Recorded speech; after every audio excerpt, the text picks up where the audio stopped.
First chart जो था हमारा, उसमें हम लोगों ने ये सीखा था कि कॉन्ट्रैक्ट क्या होता है। कॉन्ट्रैक्ट के बारे में हमने कहा सबसे पहले एक चीज आती है ऑफर। जब ऑफर एक्सेप्ट हो जाता है तो हमारे पास बनता है प्रॉमिस। अगर कोई प्रॉमिस के बीच में कंसिडरेशन जुड़ जाए, कंसिडरेशन का मतलब समथिंग इन रिटर्न, उसके रिटर्न में कोई चीज दी जा रही है। रिटर्न जो चीज है वो कैश में भी हो सकती है, काइंड में भी हो सकती है, तो हमारे पास आ जाता है अग्रीमेंट। अगर उस अग्रीमेंट को एनफोर्सेबिलिटी बाय लॉ मिल जाए, लॉ की प्रोटेक्शन मिल जाए, तो वो बन जाता है एक कॉन्ट्रैक्ट। जो प्रॉमिस है उसमें एक पर्सन का राइट बनता है और एक पर्सन की ड्यूटी बनती है, पर जो अग्रीमेंट है उसमें दोनों लोगों के राइट्स बनते हैं और दोनों लोगों की ड्यूटीज बनती है।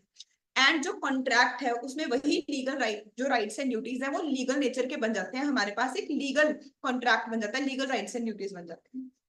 कॉन्ट्रैक्ट की डेफिनेशन हमें बताई गई थी सेक्शन 2 सबसेक्शन एच में, तो ये हमने पहला सेक्शन याद किया था। फिर हम लोग पढ़ने लगे कि एनफोर्सेबिलिटी बाय लॉ पता कैसे चलती है।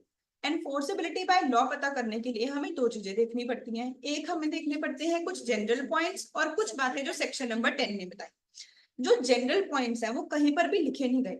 डिफरेंट डिफरेंट केसेस में कोर्ट ने वो प्रिंसिपल्स एस्टैब्लिश किए कि ये रूल फॉलो होने जरूरी है। सेक्शन 10 ने मुझे 5 स्पेशल बातें बताई कि अग्रीमेंट को कॉन्ट्रैक्ट बनाने के लिए मुझे क्या 5 चीजें चाहिए। अब सबसे पहले आए हमारे पास जनरल पॉइंट्स क्या क्या है। उसमें हमने पढ़ा पहली चीज intention to create legal relationship. Parties की इंटेंशन होनी चाहिए लीगल रिलेशनशिप क्रिएट करने की। दूसरी चीज हम लोगों ने पढ़ी कम से कम 2 पार्टीज होनी चाहिए। जो फर्स्ट पॉइंट था लीगल इंटेंशन होनी चाहिए, ये बात बोली गई थी in the famous case law Balfour versus Balfour. Minimum 2 parties, वो हमने साड़ीज वाला एग्जांपल किया था, वो बोली गई थी Raman Narayan company versus Gujarat sales tax authority. Third point आया हमारे पास certainty of meaning. Certainty of meaning को ही हम लोग बोल सकते हैं लेटिन लैंग्वेज में कंसेंसस एड आइडियो। लेमैन में इसका मतलब हुआ same thing in the same sense in the minds of both the parties. दोनों पार्टीज के बीच में टर्म्स एंड कंडीशंस की 100% क्लैरिटी होनी चाहिए कि एक्चुअली कॉन्ट्रैक्ट किस चीज के बारे में बन रहा है। फोर्थ पॉइंट आया हमारे पास पॉसिबिलिटी ऑफ परफॉर्मेंस। सिर्फ वही चीजें वैलिड कॉन्ट्रैक्ट बन सकती है जिसे परफॉर्म करना पॉसिबल है। पॉसिबिलिटी ऑफ परफॉर्मेंस किस किस तरीके से होनी चाहिए, वो चीज लीगली भी पॉसिबल होनी चाहिए, फिजिकली भी पॉसिबल होनी चाहिए। इनिशियल लेवल जिस दिन कॉन्ट्रैक्ट बना उस दिन भी पॉसिबल होनी चाहिए। सब्सिक्वेंट लेवल जब उसे परफॉर्म करने का टाइम आया तब भी पॉसिबल होनी चाहिए।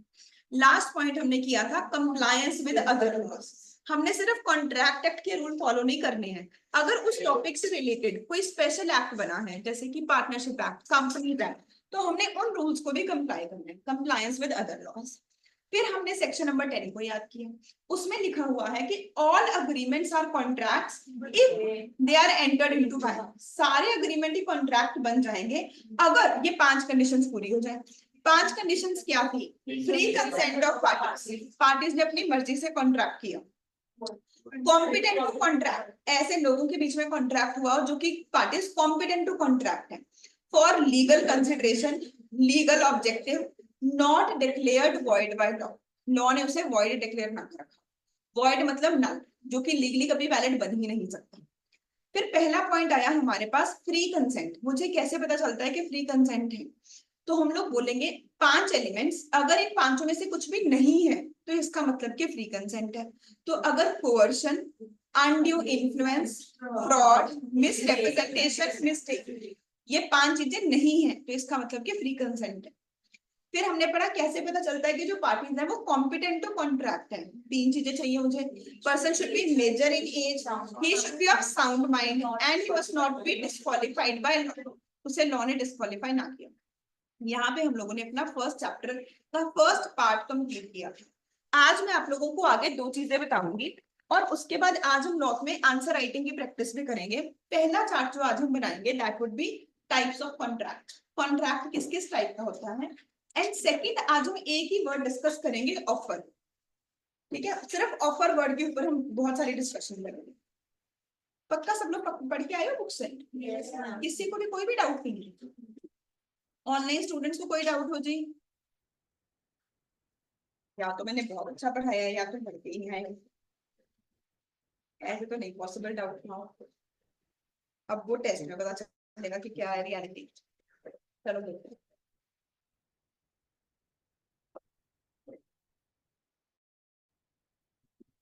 Types of contracts. किसी चीज को वापस लेना, रिवोक करने का मतलब होता है किसी चीज को वापस लेना। मान लो मैंने तुम्हें ऑफर दिया कि मैं तुम्हें अपना घर सेल करना चाहती हूँ 2 करोड़ का, तुम 1 हफ्ते के अंदर अंदर इसे एक्सेप्ट भी कर सकते हो, रिजेक्ट भी। पर बाद में मेरे घर का प्राइस बढ़ गया तो अब मैं तुम्हें सेल ही नहीं करना चाहती, मुझे ये है कि मैं अपना घर 2.5 करोड़ में सेल कर लूँ। तो मैंने बोला कि वंशिका ये ऑफर एक्सपायर हो गया, इसका मतलब मैंने अपना ऑफर रिवोक कर लिया, किसी चीज को वापस लेना। ठीक है, ऑफर का ही दूसरा नाम प्रपोजल भी है। हम आगे आज डिटेल में जब ऑफर पढ़ेंगे तो उसमें लिखेंगे, ऑफर को ही प्रपोजल भी बोलते हैं। चलो अभी इस पे फोकस करते हैं, कॉन्ट्रैक्ट किस किस टाइप का होता है। तो बच्चे कॉन्ट्रैक्ट ना 2 तरह का, कॉन्ट्रैक्ट की जो टाइप्स हैं वो डिपेंड करती हैं from the perspective of formation. ये कॉन्ट्रैक्ट बना कैसे, फॉर्मेशन के पर्सपेक्टिव से एक होता है एक्सप्रेस कॉन्ट्रैक्ट। एक्सप्रेस कॉन्ट्रैक्ट का मतलब जिसमें वर्ड्स का यूज हुआ है, चाहे ओरल चाहे रिटन।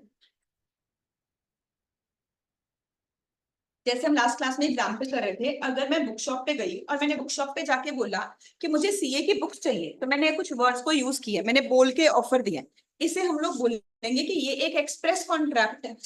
सिमिलरली अगर मैंने किसी कंपनी को ईमेल की कि मैं आपसे 10 लैपटॉप्स परचेज करना चाहती हूँ, आप मुझे कोटेशन भेजो, और मैंने ईमेल के थ्रू कोऑर्डिनेट करके उनसे 10 लैपटॉप्स परचेज किए, ये भी क्या है, एक एक्सप्रेस कॉन्ट्रैक्ट जिसमें कोई ना कोई वर्ड्स का यूज हो रहा है, चाहे लोग बोल के कॉन्ट्रैक्ट कर रहे हैं चाहे लिख के कर रहे हैं। कॉन्ट्रैक्ट एक्ट ओरल और रिटन में कोई डिफरेंस नहीं समझता, इसके अकॉर्डिंग दोनों ही वैलिड है। एक होता है इम्प्लाइड कॉन्ट्रैक्ट। इम्प्लाइड कॉन्ट्रैक्ट में ना कोई पार्टी बोली नहीं है, पार्टीज के कंडक्ट के बेसिस पे, पार्टीज के एक्शंस के बेसिस पे अपने आप ही कॉन्ट्रैक्ट बन गया। कोई कुछ बोला ही नहीं, बिना किसी के बोले पार्टीज के कंडक्ट और एक्शंस के बेसिस पे अपने आप ही कॉन्ट्रैक्ट बन गया। अब ऐसे कैसे पॉसिबल है? लेट्स से आप में से कुछ स्टूडेंट्स मेरे पास सीए फाउंडेशन पढ़ रहे हो, आपकी फाउंडेशन क्लियर हो गई, आप इंटर की क्लासेस भी लगाने लगे, 2 महीने बाद मैंने आपसे फीस मांगी, आपने कहा मैम हमारे बीच में तो कोई कॉन्ट्रैक्ट हुआ ही नहीं, मुझे तो लगा पुराने स्टूडेंट्स क्लास लगा सकते हैं, मैं क्लास लगा रहा हूँ। तो मैं कहूंगी कि हमारे बीच में किस टाइप का कॉन्ट्रैक्ट हुआ है, इम्प्लाइड। आपके एक्शंस के बेसिस पे, कंडक्ट के बेसिस पे, आप अगर 2 मंथ्स कंटिन्यूअसली क्लासेस लगा रहे हो, मतलब आप सर्विसेज ले रहे हो, तो इम्प्लाइड है कि आप इसके लिए पे करोगे। जैसे कि मान लो मुदत का मन कर रहा है शिमला घूमने जाने का, वो 17 बस स्टॉप पे गया एंड वो एक बस में चढ़ गया, कंडक्टर ने शिमला पहुंचते हुए या रास्ते में उसे बोला कि टिकट परचेज करनी पड़ेगी, इसने बोला मैंने तो आपसे कोई ऑफर नहीं दिया, आपने मेरा कोई ऑफर एक्सेप्ट नहीं किया, हमारे बीच में कोई कॉन्ट्रैक्ट नहीं हुआ, मैं पैसे नहीं दूंगा। कहते नहीं, हमारे बीच में एक्शंस के बेसिस पे कॉन्ट्रैक्ट हो गया। जैसे ही आप बस पे चढ़े, आपने एक कॉन्ट्रैक्ट कर लिया कि मैं आपकी सर्विसेज लेना चाहता हूँ, जिस भी स्टॉप पे मैं उतरूंगा, मतलब कि उसका जो भी रीजनेबल फेयर होगा मैं पे करूंगा। जैसे कि मेट्रो के केस में, आप में से किसी ने मेट्रो यूज की हुई है कभी ना कभी? मेट्रो में कोई किसी से बात थोड़ी कर रहे हैं, हम जितने टाइम के, जितनी डिस्टेंस मेट्रो में ट्रैवल करते हैं उसके लिए अपने आप हमारे कार्ड में से अमाउंट डिडक्ट करते हैं। तो यहाँ पे किस टाइप का कॉन्ट्रैक्ट हो रहा है, इम्प्लाइड कॉन्ट्रैक्ट हो रहा है।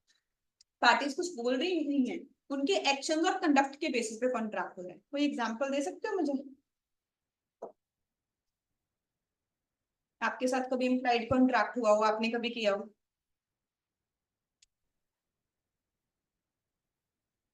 चलो कोई बात नहीं, अभी आगे आएगा, टेस्ट में आएगा, फिर देखते हैं रिकॉग्नाइज कर पाओगे कि नहीं। इसी का ही दूसरा नाम है टेसिट कॉन्ट्रैक्ट। इम्प्लाइड कॉन्ट्रैक्ट को ही टेसिट कॉन्ट्रैक्ट भी बोलते हैं। तो कई बार क्वेश्चन पूछा जाएगा व्हाट आर टेसिट कॉन्ट्रैक्ट्स, क्योंकि इम्प्लाइड कॉन्ट्रैक्ट वर्ड आमतौर पे यूज होता है, बच्चों को पता नहीं होता, तो इम्प्लाइड का ही दूसरा नाम टेसिट कॉन्ट्रैक्ट भी है। तीसरे टाइप का कॉन्ट्रैक्ट होता है e commerce contract. E commerce का मतलब इलेक्ट्रॉनिकली कॉन्ट्रैक्ट हुआ, कोई पार्टीज के कंडक्ट से नहीं पता चल रहा था, कोई किसी ने किसी से बात नहीं की, इलेक्ट्रॉनिकली। फॉर एग्जाम्पल जोमेटो, मैं एक ऐप पे गई, मैंने कोई आइटम सिलेक्ट की और मैंने ऑर्डर प्लेस कर दिया। फॉर एग्जाम्पल अमेजोन पे मैं गई और मैंने कोई टी शर्ट परचेज कर ली, ऊबर पे मैंने बुलाया कि मुझे 32 से पिक करने आ जाओ, मुझे 35 सेक्टर ड्रॉप कर दो। इन सारे केसेस में किस टाइप का कॉन्ट्रैक्ट हो रहा है, ई कॉमर्स। कल हम लास्ट टाइम डिस्कस कर रहे थे ना कि जो कॉन्ट्रैक्ट एक्ट है 1872 में बना और अभी तक वैलिड है, क्योंकि इसने बहुत अच्छे प्रिंसिपल्स एस्टैब्लिश किए। वो चीज देखो यहाँ से प्रूव हो रही है कि एक टाइप ऑफ कॉन्ट्रैक्ट है ई कॉमर्स, इसके ऊपर भी ये सारे रूल अप्लाई होते हैं। एक टाइप का कॉन्ट्रैक्ट होता है क्वाजी कॉन्ट्रैक्ट। आपके सिलेबस में एक चैप्टर भी है कि क्वाजी कॉन्ट्रैक्ट क्या होते हैं। तो क्वाजी वर्ड का मतलब होता है लाइक अ कॉन्ट्रैक्ट,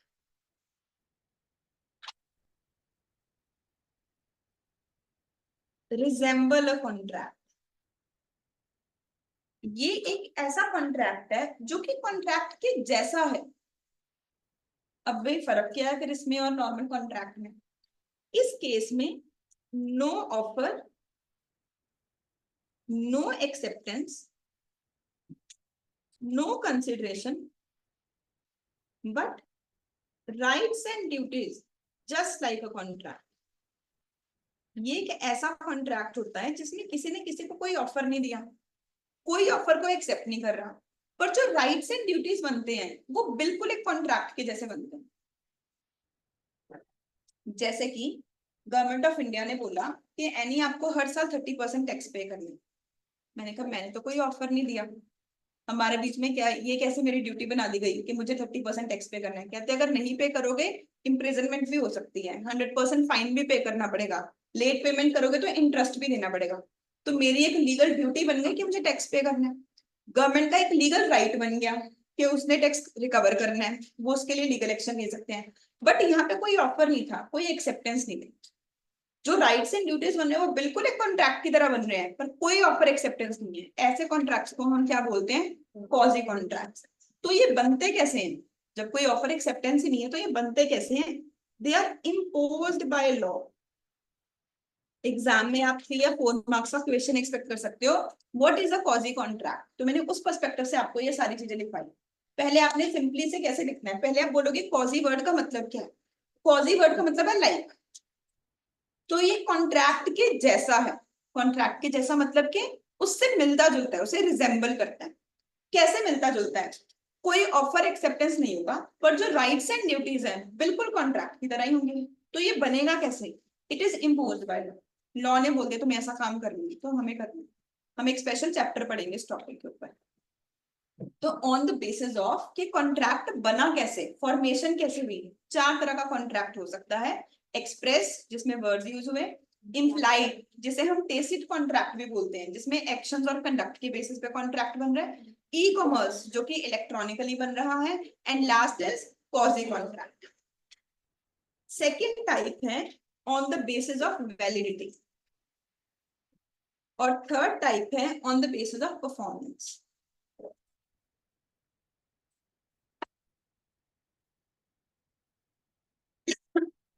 वैलिडिटी के बेसिस पे एक होता है वैलिड कॉन्ट्रैक्ट।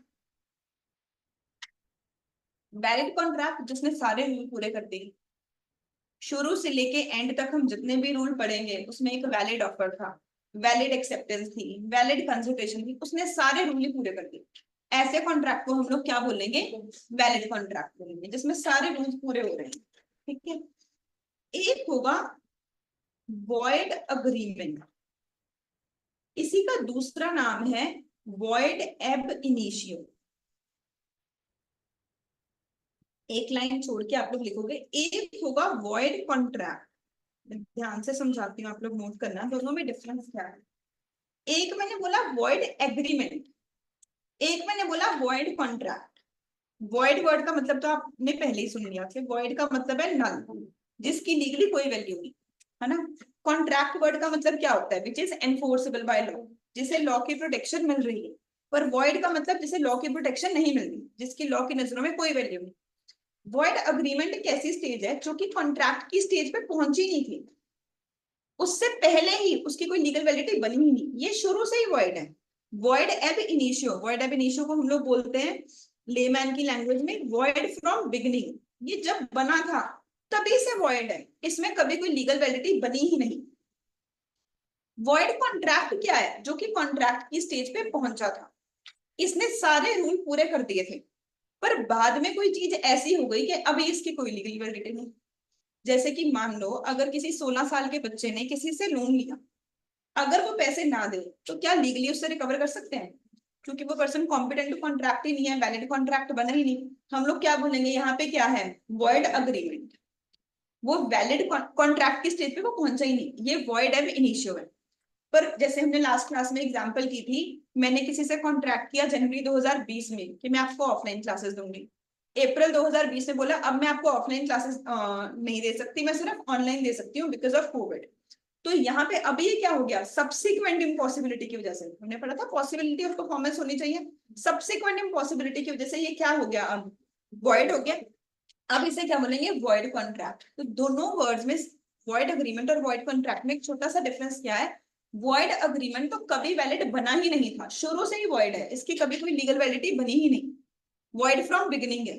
जो वॉइड कॉन्ट्रैक्ट है ये पहले कभी वैलिड हुआ करता था, बाद में ऐसा कोई रीजन हो गया जिसकी वजह से आज ये क्या हो गया है, वॉइड हो गया।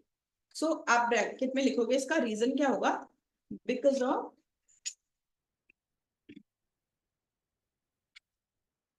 subsequent impossibility of performance, क्योंकि बाद में इसे परफॉर्म करना ही इम्पॉसिबल हो।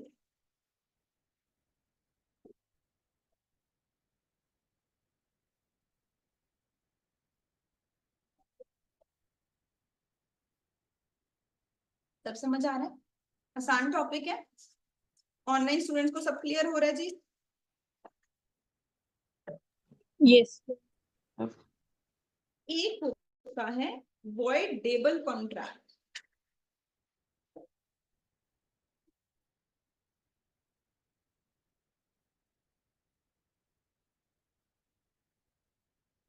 वॉइडेबल वर्ड बना दो चीजों से, वॉइड प्लस एबल, मतलब कि ऐसा कॉन्ट्रैक्ट जिसे वॉइड बनाया जा सकता है।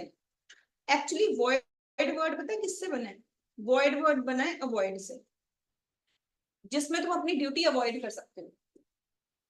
16 साल के बच्चे ने लोन लिया, वो बोला कि मैं तो नहीं पैसे दूंगा, फिर भी सामने वाला कोई लीगल एक्शन नहीं ले सकता, वो अपनी लीगल ड्यूटी क्या कर रहा है, अवॉइड कर रहा है। वॉइड वर्ड कहां से बना, अवॉइड से, जिसमें तुम अपनी ड्यूटी क्या कर सकते हो, अवॉइड कर सकते हो।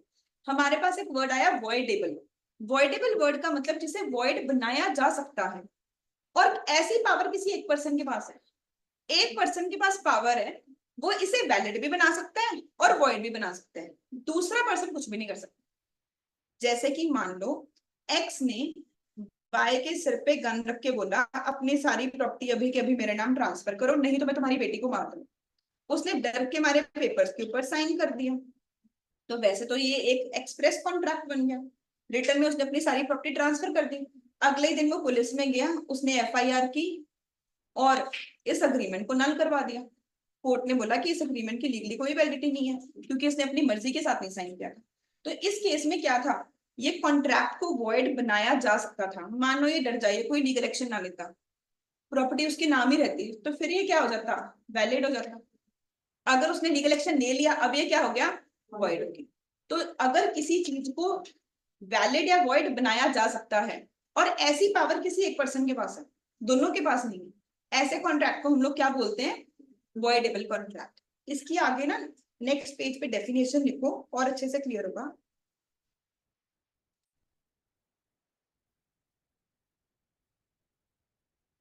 When one party to a contract has the option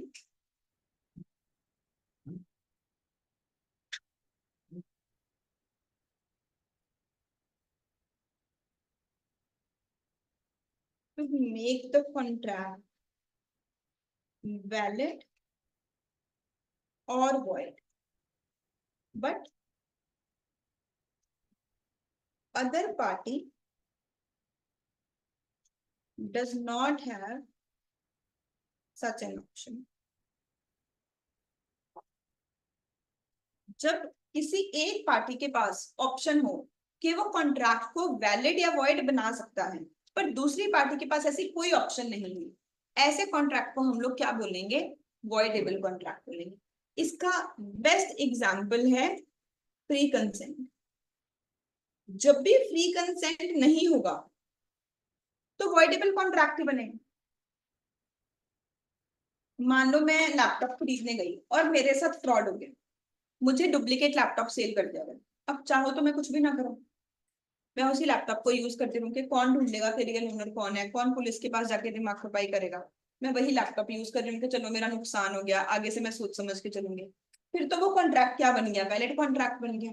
but अगर मैं जाऊं पुलिस के पास या कंज्यूमर कोर्ट में जाऊं, वहां जाके कंप्लेन करूं, अपने पैसों का रिफंड मांगू, फिर वो क्या हो गया, वॉइड हो गया। तो ये कॉन्ट्रैक्ट किस टाइप का था, वॉइडेबल, जिसमें एक पर्सन के पास पावर थी, वो उसे वैलिड भी बना सकता था, वॉइड भी। ऐसी पावर किसके पास होगी, जिसका फ्री कंसेंट नहीं था। राइट, समझ आया सबको। Next type of contract is validity के बेसिस पे ही इलीगल कॉन्ट्रैक्ट। इलीगल कॉन्ट्रैक्ट एक ऐसा कॉन्ट्रैक्ट है जिसमें बाकी सारी चीजें तो रूल तो पूरे हो गए पर उसका ऑब्जेक्ट लीगल नहीं है। एनफोर्सेबिलिटी बाय लॉ के 10 रूल है, ये तो जिसने बाकी सारे रूल पूरे कर दिए, बस इसमें एक ही प्रॉब्लम है, ऑब्जेक्टिव लीगल नहीं। एक्स ने वाई को बोला कि मुझे बिजनेस करने के लिए तुमसे 5 लाख के ड्रग्स खरीदने। तो वैसे तो सब कुछ हमें सही लग रहा है, दोनों अगर मेजर हैं, कॉम्पिटेंट टू कॉन्ट्रैक्ट हैं, सोच समझ के कॉन्ट्रैक्ट कर रहे हैं, कंसिडरेशन भी है, ऑफर भी है, एक्सेप्टेंस भी है, पर इसमें सिर्फ एक प्रॉब्लम है, ये चीज लीगली अलाउड नहीं है। तो ये किस टाइप का कॉन्ट्रैक्ट हो गया, इलीगल कॉन्ट्रैक्ट भी। और क्या होता है, एम आई राइट। ये भी नेचर में क्या होगा, वॉइड एब इनिशियो होगा ना, क्योंकि हमने सेक्शन नंबर 10 में क्या पढ़ा, अग्रीमेंट को कॉन्ट्रैक्ट बनाने के लिए मुझे क्या चाहिए था, अग्रीमेंट को कॉन्ट्रैक्ट बनाने के लिए all agreements are contracted they are entered into by free consent, parties who are competent to contract for legal consideration legal objective. इसमें वो लीगल ऑब्जेक्टिव मिसिंग है। तो एक्चुअली जो वर्ड है इलीगल कॉन्ट्रैक्ट, ये वर्ड ही सही नहीं है। अगर कोई चीज इलीगल है वो कॉन्ट्रैक्ट कैसे बनेगी। कॉन्ट्रैक्ट का मीनिंग तो क्या था, ऐसा अग्रीमेंट जिसे लॉ की प्रोटेक्शन मिल रही है, जो कि चीज लीगल है। तो ये टेक्निकली तो वर्ड ही गलत है, आपकी बुक्स में भी एग्जैक्ट बात लिखी गई है। एंड कई बार आपको एग्जाम में कंफ्यूजन भी होगी कि मैम अगर हमें एग्जाम में आए हम क्या लिखें कि ये इलीगल कॉन्ट्रैक्ट है या ये वॉइड एग्रीमेंट है। तो थैंकफुली हमें एमसीक्यू तो आनी ही नहीं है, तो हमें कोई ऐसी प्रॉब्लम नहीं है। बट अदरवाइज एमसीक्यू का एक क्राइटेरिया होता है, choose the most appropriate answer, कि अगर आपके पास मल्टीपल ऑप्शंस हैं जो कि सही हैं, तो आपने सबसे अप्रोप्रिएट आंसर चूज करना है। तो किसकी स्कोप ज्यादा है, वॉइड एग्रीमेंट्स की स्कोप ज्यादा है कि इलीगल एग्रीमेंट्स की स्कोप ज्यादा है। वॉइड की स्कोप ज्यादा है। वॉइड एग्रीमेंट तो बहुत सारे रीजन की वजह से हो सकता है, इम्पॉसिबिलिटी ऑफ परफॉर्मेंस की वजह से भी हो सकता है, parties are not competent to contract इस वजह से भी हो सकता है, इलीगल की वजह से भी हो सकता है। तो यहाँ पे बेस्ट आंसर क्या रहेगा कि हम उसे इलीगल बोले, है ना। सबको समझ आ रहा है ना एग्जाम में कैसे अटेम्प्ट करना है।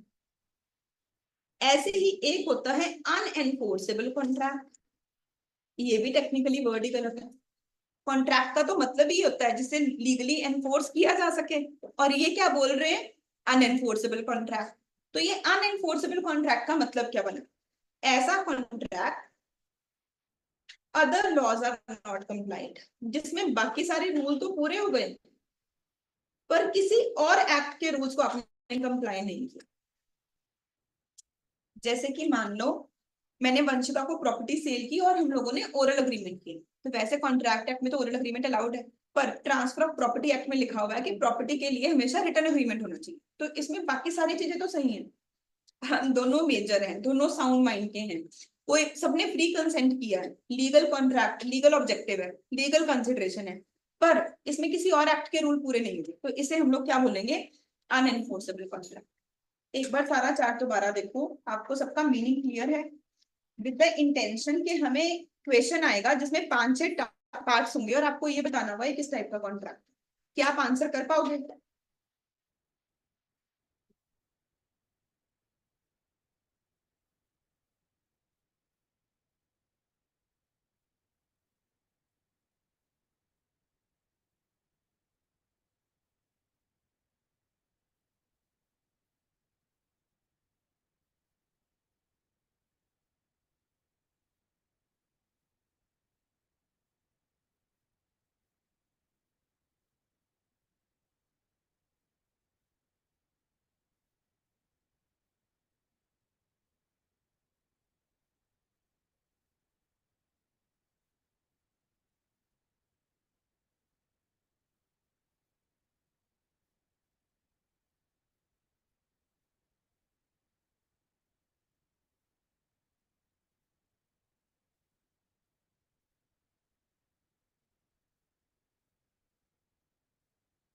Online students, kindly raise your hands whenever you are done.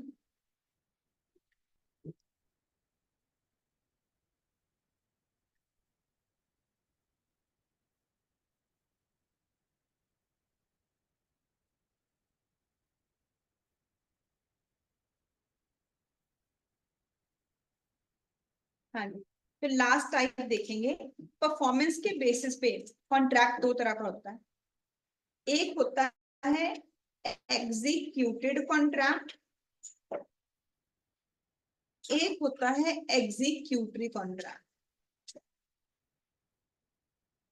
Executed contract जिसमें दोनों पार्टीज की परफॉर्मेंस कंप्लीट हो चुकी है, सबके राइट्स एंड ड्यूटीज कंप्लीट हो चुके हैं, एग्जीक्यूट हो चुका है। फॉर एग्जाम्पल जो सितंबर बैच के स्टूडेंट्स हैं, सब बच्चों ने फीस दे दी, मैंने सबका सिलेबस कंप्लीट करा दी। तो आज की डेट में हमारा और सितंबर अटेम्प्ट के स्टूडेंट्स का किस टाइप का कॉन्ट्रैक्ट है? Executed contract. सबने अपनी ड्यूटीज पूरी कर दी, ठीक है। एग्जीक्यूटरी कॉन्ट्रैक्ट अपने आप ही क्या मीनिंग निकला? जिसमें अभी किसी की परफॉर्मेंस क्या है? पेंडिंग है, जिसमें अभी काम करना पेंडिंग है। ये जो एग्जीक्यूटरी कॉन्ट्रैक्ट है, ये दो तरह का हो सकता है। एक हो सकता है यूनिलेटरल, एक हो सकता है बाइलेटरल। यूनिलेटरल एक ऐसा कॉन्ट्रैक्ट होगा जिसमें किसी एक पार्टी की परफॉर्मेंस पेंडिंग है, एंड बाइलेटरल एक ऐसा कॉन्ट्रैक्ट होगा जिसमें दोनों पार्टीज की परफॉर्मेंस पेंडिंग है। फॉर एग्जाम्पल मान लो किसी स्टूडेंट ने सारी फीस पे कर दी, बट मेरी तरफ से भी सिलेबस कंप्लीट नहीं हुआ, तो हमारे बीच में किस टाइप का कॉन्ट्रैक्ट हुआ? यूनिलेटरल एग्जीक्यूटरी, एक पर्सन की ड्यूटी पेंडिंग है। मान लो कुछ स्टूडेंट्स ऐसे हैं जिन्होंने कुछ फीस पे की है और कुछ सिलेबस कंप्लीट हुआ है, कुछ सिलेबस अभी पेंडिंग है, तो उनके साथ किस टाइप का कॉन्ट्रैक्ट हो गया? Bilateral executive. दोनों पार्टीज की परफॉर्मेंस, दोनों पार्टीज की ड्यूटीज अभी पेंडिंग। आसान है जी, सबको समझ आया? अभी तक हमने जो भी चीजें पढ़ी ना कॉन्ट्रैक्ट एक्ट में, ये सारा बेस सेट करने के लिए जरूरी है। ये डायरेक्टली एग्जाम में नहीं आएंगी, पर इसके बिना आगे समझ नहीं आता। तो अभी तक हमने 3 चार्ट्स किए। पहला चार्ट हमने किया जिसमें हमने समझा कॉन्ट्रैक्ट का मतलब ही क्या होता है। दूसरा हमने समझा कि कैसे पता चलता है कि कोई चीज एनफोर्सेबल बाय लॉ है या फिर नहीं है। और तीसरी चीज हम लोगों ने समझी कॉन्ट्रैक्ट किस किस टाइप का होता है। अब हमारा जो मेन टॉपिक शुरू हो रहा है, इसमें हम लोग जो पढ़ेंगे वो एग्जाम में आएगा। हम लोग पढ़ने जा रहे हैं कि वैलिड ऑफर कैसे बनता है। ऑफर का ही दूसरा नाम होता है प्रपोजल। इसके हम जो भी रूल्स पढ़ेंगे, सारे रूल्स हमें बताए गए हैं section number 2 sub section A में। तो जैसे हमने कल पढ़ा था कॉन्ट्रैक्ट के बारे में, उसकी डेफिनेशन गिवन थी 2H में। अब हम लोग पढ़ेंगे ऑफर के बारे में, इसके बारे में सब कुछ बताया गया है 2A में। तो आपने अपनी सेक्शंस की लिस्ट अपडेट करते रहनी है। आई विल मेक श्योर कि जब भी हम कोई नया सेक्शन लिखे पुराने सारे रिपीट करें। तो 3 सेक्शंस में अभी तक 2H definition of valid contract, 2A definition of valid offer, and section 10 essentials of valid contract. ठीक है, अब मैं बता रही हूँ कि सेक्शन 10 में क्या लिखा हुआ है। Essentials of valid contract, valid contract बनाने के एसेंशियल्स क्या है, वो चीजें आ रही।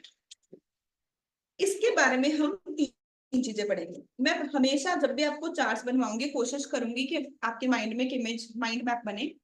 तो 3 पार्ट्स में डिवाइड करके हम पूरा टॉपिक लिखेंगे। एक हम लोग लिखेंगे मीनिंग कि ऑफर का मतलब क्या होता है।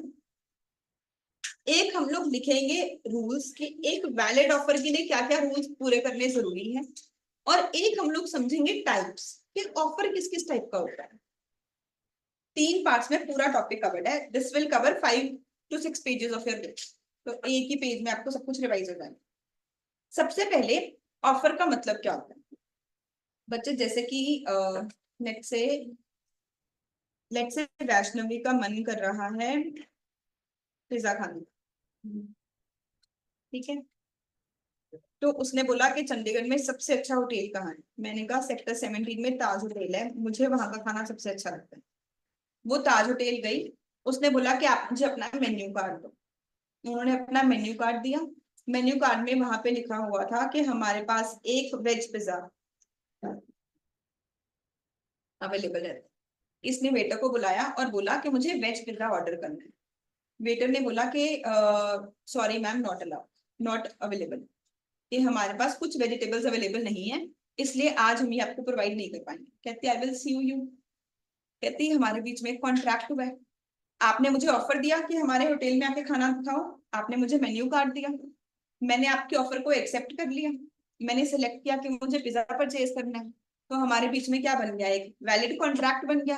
अब आप अपनी ड्यूटी पूरी नहीं कर रहे हो तो मैं आपको सीव करूंगी। क्या आपको लगता है कि वैष्णवी सीव कर सकती है? क्या जी प्रॉब्लम लग रही है? कंक्लूजन सबका ठीक है, और मैंने बोला था कि कॉन्ट्रैक्ट एक्ट में हमेशा सबको कंक्लूजन पता होगा, बट हमें प्रोफेशनली आंसर करना है। क्या रीजन क्या है कि जज क्या बोलेगा कि क्या चीज मिसिंग है? क्या ऑफर नहीं था इसमें, एक्सेप्टेंस नहीं थी, कंसिडरेशन नहीं थी, पार्टीज कॉम्पिटेंट टू कॉन्ट्रैक्ट नहीं है, कहाँ प्रॉब्लम है? कंसिडरेशन है, वो पे करने को तैयार है, वो तो नहीं बोल रही फ्री में पिज्जा खाना है। क्या चीज? कोई रीजन के कारण नल हो गया, कॉन्ट्रैक्ट वॉइड हो गया। क्योंकि ये वैलिड ऑफर ही नहीं है। अब समझो ये वैलिड ऑफर क्यों नहीं है। तो हमें ऑफर की डेफिनेशन में बोला गया कि when one person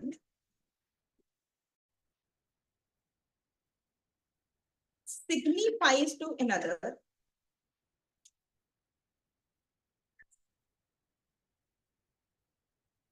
his willingness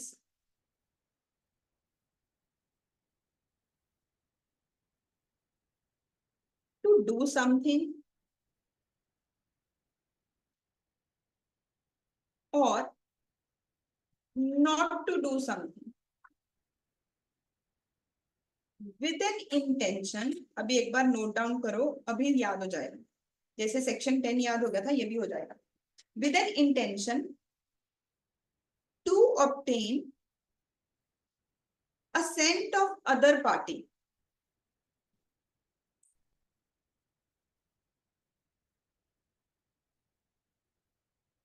he is said to have made an offer।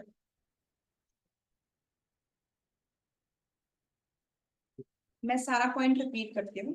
When one person signifies to another his willingness to do something or not to do something with an intention to obtain assent of other party, he is said to have made an offer।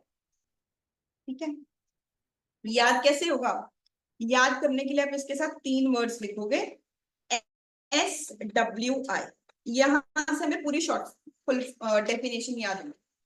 3 main words हैं जो कि आपके answer में examiner ढूंढेगा। S मतलब जब एक person दूसरे person को सिग्निफाई करे।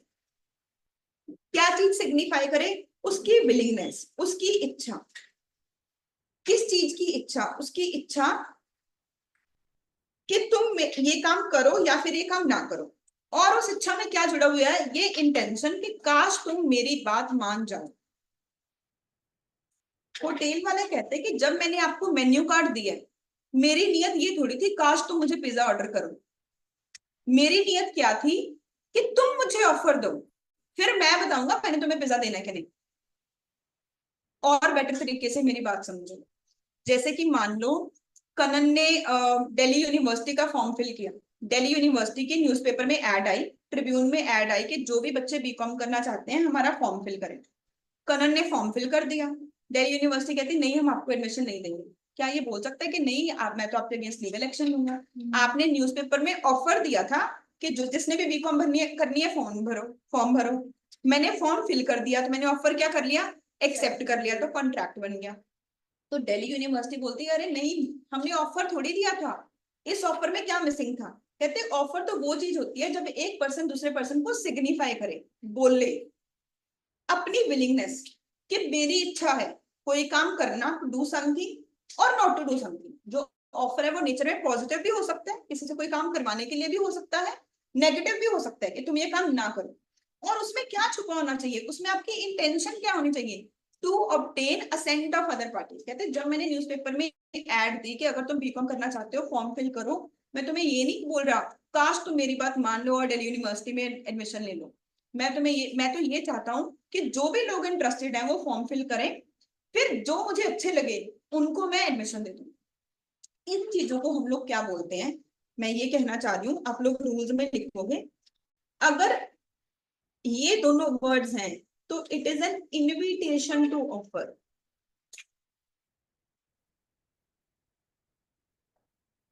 Which precedes an offer?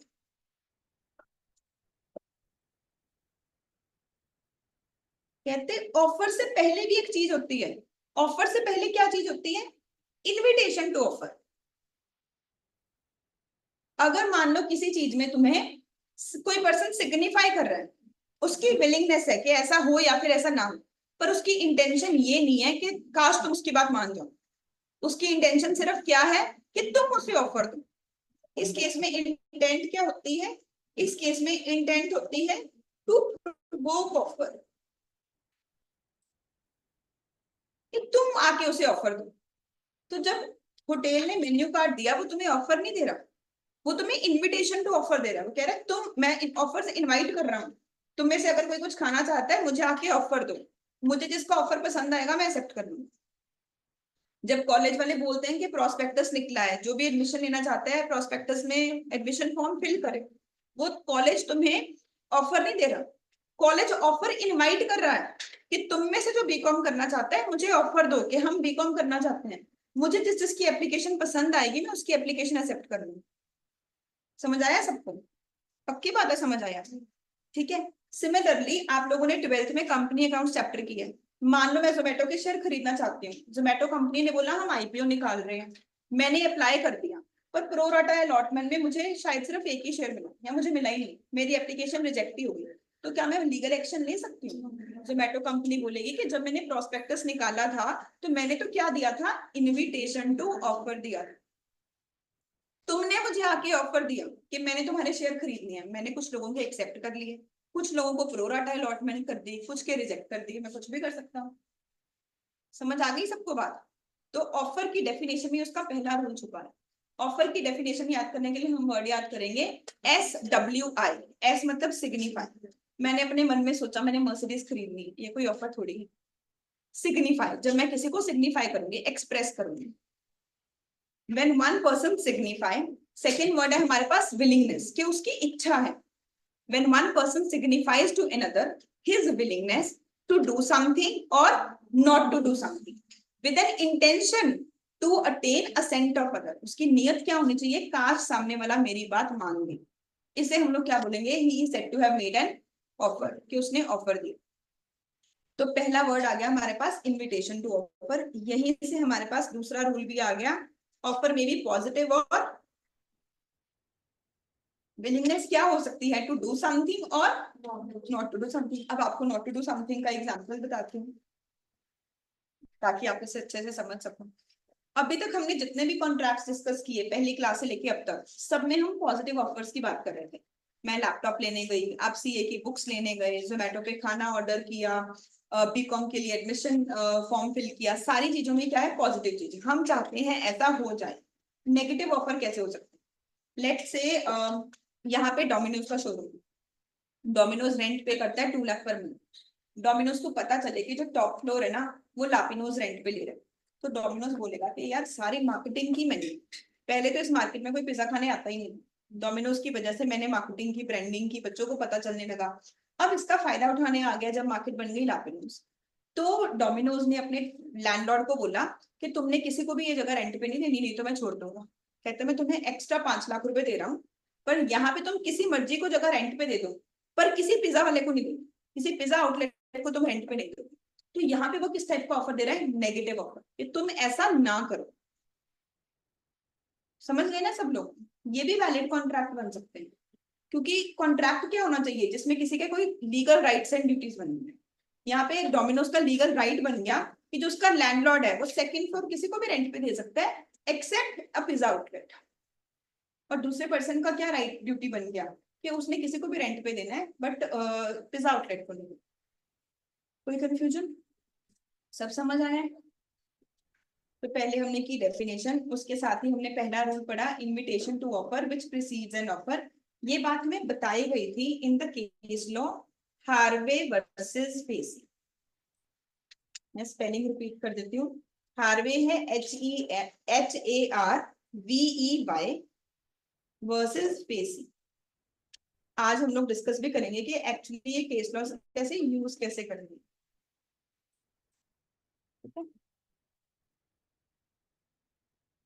Harvey versus पेसी, तो हमने सारे केसेस रिवाइज भी करने हैं। अब इसका मतलब पहला केस हमने किया था बाल्फर वर्सेस बाल्फर। बाल्फर वर्सेस बाल्फर में क्या बोला गया था? Parties must have intention to create legal relationship.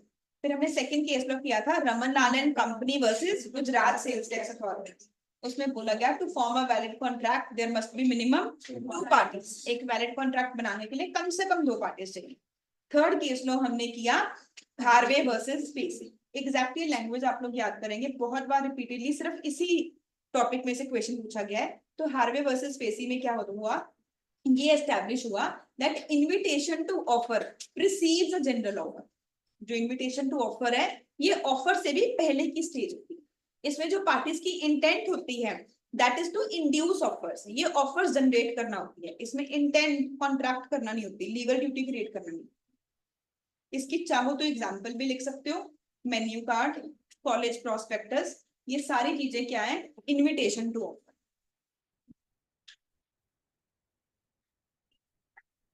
आपने कभी किसी होटल में पढ़ा राइट्स ऑफ एडमिशन रिजर्व?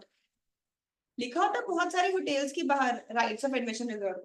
तो हम एक बार कसौली गए, कसौली में एक आर्मी रिजॉर्ट है, तो वहां पे ना स्पेशली उनका ड्रेस कोड था कि आप प्रोफेशनल कपड़े पहन के ही आ सकते हो, मतलब प्रॉपरली जेंटलमैन की तरह सूटेड ही होने चाहिए। मैं कैजुअल क्लोथ्स में, स्पोर्ट्स शूज में, टी शर्ट्स में अलाउड ही नहीं है। अगर आपके शर्ट में कॉलर नहीं है अलाउड ही नहीं है। तो प्रॉपर वहां पे आर्मी ड्रेसअप अलाउड है।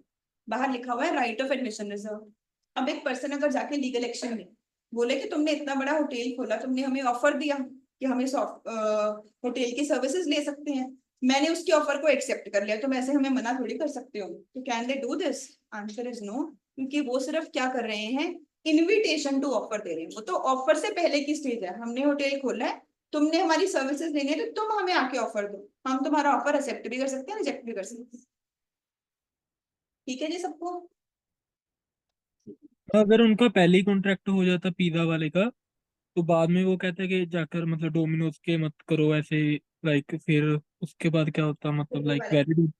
फिर वो वैलिड बन ही नहीं सकता। अगर लैंडलॉर्ड ने पहले से ही टेनेंट के साथ किसी और को रेंट पे दे दिया है, तो वो उसके कॉन्ट्रैक्ट में इलीगल हो जाएगा, दूसरे टेनेंट के साथ ब्रीच हो जाएगी। ओके। ठीक है। थर्ड रूल्स को ही हम कंटिन्यू कर रहे हैं। ऑफर में भी condition.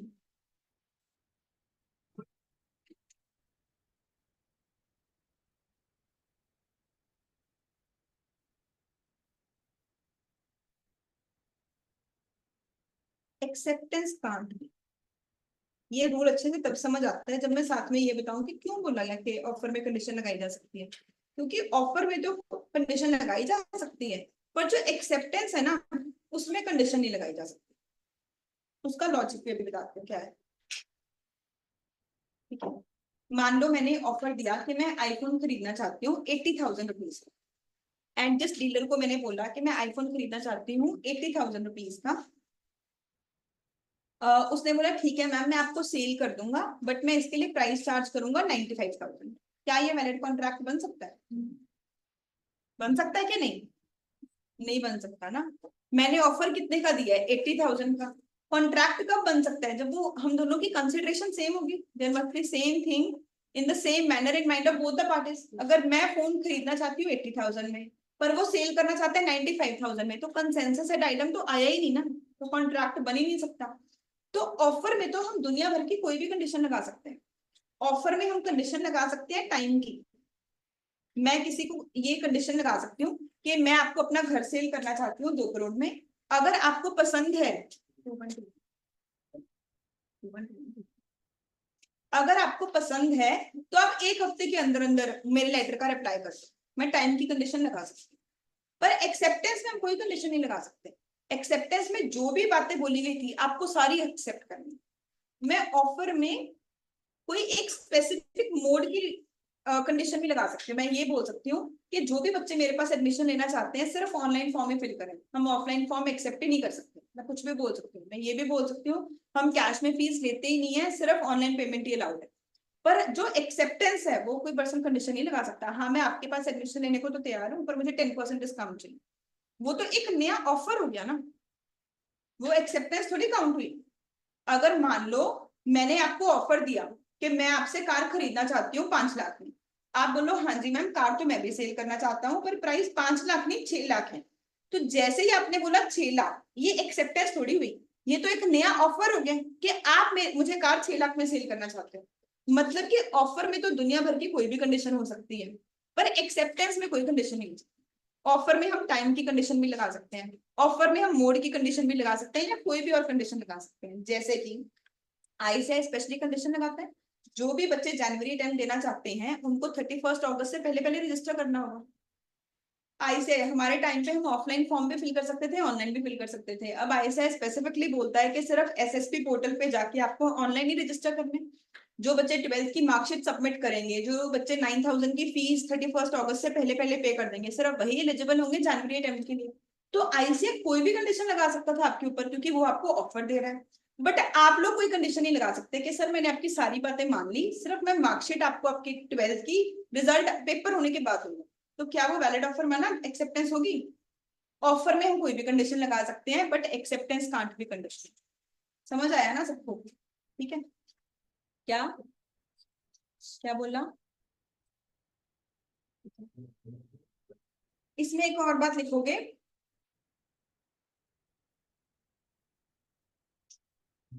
there cannot be a condition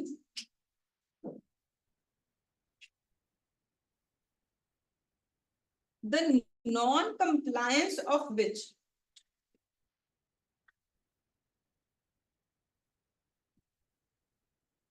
amounts to acceptance। जो भी चीजें मैं आपको समरी चार्ट में लिखवा रही हूँ, एग्जैक्टली यही वर्ड मुझे चाहिए होंगे आपके आंसर में। एग्जामिनर यही वर्ड ढूंढ रहा हो।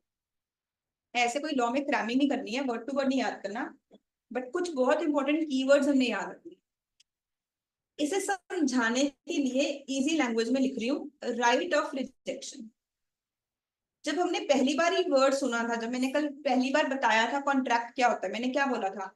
ऑफर को एक्सेप्ट भी किया जा सकता है, रिजेक्ट भी किया जा सकता है। हम किसी का राइट ऑफ रिजेक्शन नहीं खोल सकते।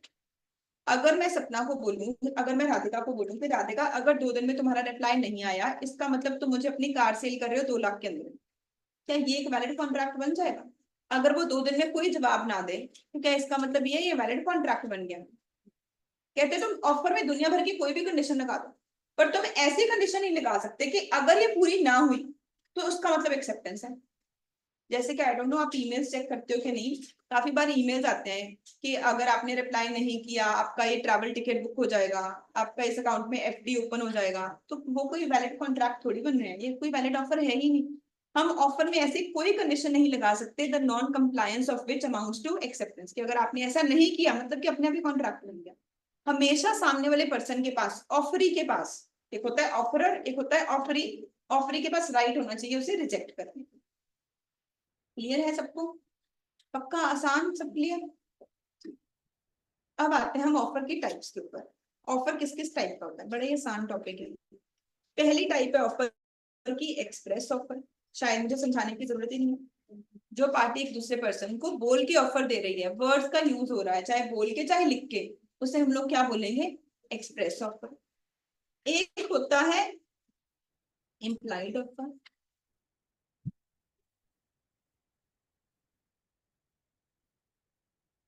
एक होता है पहले मैं ना टाइप्स लिखवा देती हूँ, फिर मैं नीचे जाके एक्सप्लेन करती हूँ।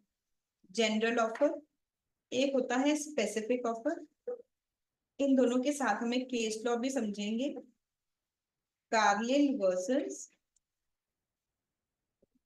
Carbolic smoke ball company. अब ये केस आपको एक्सप्लेन भी करूंगी, Carlill versus carbolic smoke ball company. लिख लीजिए आप सब।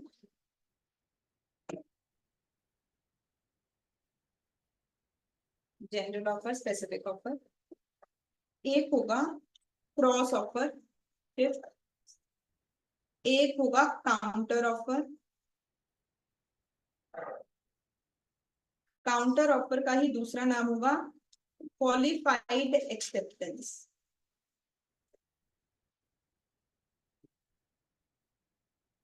और लास्ट टाइप होगी स्टैंडिंग ऑफर। इसी का ही दूसरा नाम है ओपन ऑफर, इसी का ही एक और नाम है कंटिन्यूइंग ऑफर। सब लोग नोट डाउन कर लो, ये टॉपिक कंप्लीट हो गया है। टाइप्स में समझा देती हूँ अभी।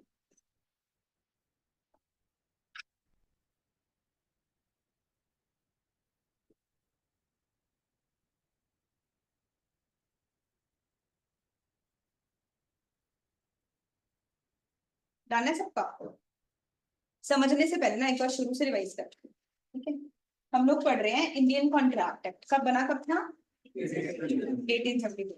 3 सेक्शन हमने अभी तक याद किए, 2H में, 2A में वैलिड ऑफर, सेक्शन 10 में असेंशियल्स ऑफ वैलिड कॉन्ट्रैक्ट। हम जितने भी एक्ट पढ़ेंगे ना, तुम्हारी डेथ तक तुम जितने भी एक्ट पढ़ोगे, सबके सेक्शन 2 में डेफिनेशन लिखी होती है। जब भी इंडिया में कोई एक्ट बनता है तो देखो, अगर हम कॉन्ट्रैक्ट वर्ड की डेफिनेशन ना पढ़ते तो शायद मैं कोई और मीनिंग निकालती, आप सब कोई और मीनिंग निकालते, हम सबके माइंड में कंफ्यूजन हो सकती थी ना। तो जब भी कोई एक्ट बनता है पहले उसके वर्ड्स को डिफाइन किया जाता है कि इस एक्ट में इस वर्ड का मतलब क्या है। फॉर एग्जाम्पल जब हम कंपनीज एक्ट पढ़ेंगे, शायद हम सबके दिमाग में अलग अलग कॉन्सेप्ट हो, कंपनी क्या होती है, एक वर्ड आएगा गवर्नमेंट कंपनी क्या होती है, एक वर्ड आएगा कि प्राइवेट कंपनी क्या होती है। तो आज की डेट में आप सबको लेमैन की तरफ से शायद कुछ और लग रहा हो private company, but companies act में स्पेशली बताया गया प्राइवेट कंपनी की। तो हर एक्ट के सेक्शन नंबर 2 में पहले क्या गिवन होती है? डेफिनेशंस। जैसे हमने अभी तक 2 डेफिनेशंस कवर की, 2A में ऑफर की डेफिनेशन और 2H में कॉन्ट्रैक्ट की डेफिनेशन। एक हमने किया सेक्शन नंबर 10 जो कि इस एक्ट की जान है, ये बताता है असेंशियल्स ऑफ वैलिड कॉन्ट्रैक्ट। फिर हमने एक्ट पढ़ना शुरू किया जो कि बना 1872 में। पहला वर्ड आया इंडियन, इससे मुझे पता चलता है कि इस this act applies to whole of India, ये पूरे इंडिया के ऊपर अप्लाई होता है, इंक्लूडिंग जम्मू एंड कश्मीर के ऊपर अप्लाई होता है। फिर हमारे पास एक वर्ड आया एक्ट। एक्ट का मतलब पहले किसी ने ड्राफ्ट बनाया था, उसे लोकसभा और राज्यसभा का अप्रूवल मिल गया, फिर वो जाके बना बिल, फिर उसे प्रेसिडेंट ऑफ इंडिया ने साइन कर दिया, फिर वो जाके बना एक्ट, फिर वो ऑफिशियली नोटिफिकेशन आ गई, गैजेट में पब्लिश हो गया, फिर वो अप्लाई होने लगी। फिर एक वर्ड आया हमारे पास कॉन्ट्रैक्ट क्या होता है, तो हमने कहा सबसे पहले हमें चाहिए एक चीज ऑफर। जब ऑफर के साथ एक्सेप्टेंस मिल जाएगी तो हमें मिलेगा प्रॉमिस, जिसमें एक पर्सन का बनेगा राइट और एक पर्सन की बनेगी ड्यूटी। जब इस प्रॉमिस के बीच में कंसिडरेशन जुड़ जाएगी, कंसिडरेशन मतलब समथिंग इन रिटर्न, जो कि कैश में भी हो सकती है, काइंड में भी हो सकती है, तो हमारे पास आएगा अग्रीमेंट। अग्रीमेंट में दोनों पार्टीज के राइट्स एंड ड्यूटीज बनते हैं, रेसिप्रोकल प्रोमिसेस होते हैं। जब इस अग्रीमेंट में एनफोर्सेबिलिटी बाय लॉ मिल जाएगी तो बन जाएगा कॉन्ट्रैक्ट। एनफोर्सेबिलिटी बाय लॉ हमारा सेकंड चार्ट आया। एनफोर्सेबिलिटी बाय लॉ में हमने बोला 5 जनरल पॉइंट्स हैं और 5 बातें बताई सेक्शन नंबर 10। जनरल पॉइंट्स में पहली बात बोली, the parties must have intention to create legal relationship, husband wife वाली एग्जांपल हमने की, Balfour versus Balfour. Second, there must be minimum 2 parties, कम से कम 2 पार्टीज होनी चाहिए, Raman Lalan company versus Gujarat sales tax authority. Third, there must be consensus ad idem, consensus ad idem मतलब certainty of meaning, same thing in the same sense in the minds of both the parties. Fourth, it must be possible to perform both legally and physically, both at initial level and subsequent level. And last point, it must comply with other laws. जो special law होगा वो हमेशा supersede करेगा general law. फिर हमारे पास आए section number 10। Section number 10 कहता, all agreements are contracts if they are entered into by free consent of parties who are competent to contract for legal consideration, legal objective and not declared void by law। ये हमने कल topic खत्म किया। आज हम लोगों ने पढ़ना शुरू किया कॉन्ट्रैक्ट किस किस टाइप का होता है। इसमें आपको केस स्टडी आएगी, 5 अलग अलग टॉपिक्स गिवन होंगे और आपको सिंपली ये बताना होगा ये किस टाइप का कॉन्ट्रैक्ट है, तो इसे समझना है। तो 3 टाइप के 3 पर्सपेक्टिव से हम डिवाइड कर सकते हैं। On the basis of formation, contract बना कैसे, on the basis of validity, वो आज वैलिड है या नहीं है, and on the basis of performance. Formation के बेसिस पे 4 तरह का कॉन्ट्रैक्ट होगा। एक होगा एक्सप्रेस कॉन्ट्रैक्ट जिसमें वर्ड्स का यूज हुआ है, चाहे ओरल चाहे रिटन। एक होगा इम्प्लाइड जिसे हम और क्या बोलते हैं, टेसिट कॉन्ट्रैक्ट, टेसिट कॉन्ट्रैक्ट बोलते हैं। ये जो टेसिट कॉन्ट्रैक्ट है इसमें कोई वर्ड्स नहीं यूज हुए, पार्टीज के एक्शंस और कंडक्ट के बेसिस पे कॉन्ट्रैक्ट बनता है। आप में से शायद अगर किसी के पास गाड़ी हो या आपने अपने पेरेंट्स के साथ देखा हो, कई बार ऐसा होता है कि हम पेट्रोल पंप पे गए एंड कोई पर्सन बिना पूछे ही हमारी गाड़ी का मिरर साफ करने लग जाता है, ग्लास साफ करने लग जाता है, हमें उसके लिए उसे पे करना पड़ता है। तो वहां पे किस टाइप का कॉन्ट्रैक्ट हो रहा है? इम्प्लाइड एक्शंस के बेसिस पे, कोई किसी से कुछ बोल ही नहीं रहा है। इनफैक्ट पेट्रोल पंप पे जब गाड़ी में पेट्रोल फिल करवाते हैं, वो भी क्या है, एक टाइप का इम्प्लाइड कॉन्ट्रैक्ट हो रहे हैं। हमें बस कंस्ट्रक्ट, बहुत बार ऐसा होता है कि हम फोन पे बिजी हैं, हम सिर्फ बोलते हैं कंसिडरेशन के 1000 का पेट्रोल फिल कर दो और कुछ बोले ही नहीं। तो पार्टीज के कंडक्ट के बेसिस पे, एक्शंस के बेसिस पे कॉन्ट्रैक्ट बन गई। Third type of contract is e commerce, जिसमें इंटरनेट यूज हो रहा है, इलेक्ट्रॉनिकली कॉन्ट्रैक्ट बन रहा है। फोर्थ टाइप इज कॉजी, इसे ध्यान से याद करना है। कॉजी वर्ड का मतलब होता है लाइक कॉन्ट्रैक्ट। लाइक मतलब ये कॉन्ट्रैक्ट को रिजेंबल करता है। रिजेंबल कैसे करता है? राइट्स एंड ड्यूटीज तो बिल्कुल कॉन्ट्रैक्ट के जैसे होंगे, but there is no offer, no acceptance, no consideration. तो ये बनता कैसे है? It is imposed by law. Law ने अपने आप ही मेरे ऊपर ड्यूटी लगा दी। लॉ ने बोला टैक्स भरना है, मुझे कोई ऑफर नहीं मिला था, बट मुझे टैक्स भरना है। नेक्स्ट है on the basis of validity. एक होगा हमारे पास वैलिड कॉन्ट्रैक्ट, जिसने इतने सारे जो हमने रूल बनाए वो सारे पूरे कर दिए। एक होगा हमारे पास वॉइड अग्रीमेंट और एक होगा वॉइड कॉन्ट्रैक्ट। वॉइड अग्रीमेंट जो है, इट इज वॉइड एब इनिशियो, वॉइड फ्रॉम बिगिनिंग, ये शुरू से ही वॉइड है, कभी ये वैलिड कॉन्ट्रैक्ट की स्टेज पे पहुंचा ही नहीं था।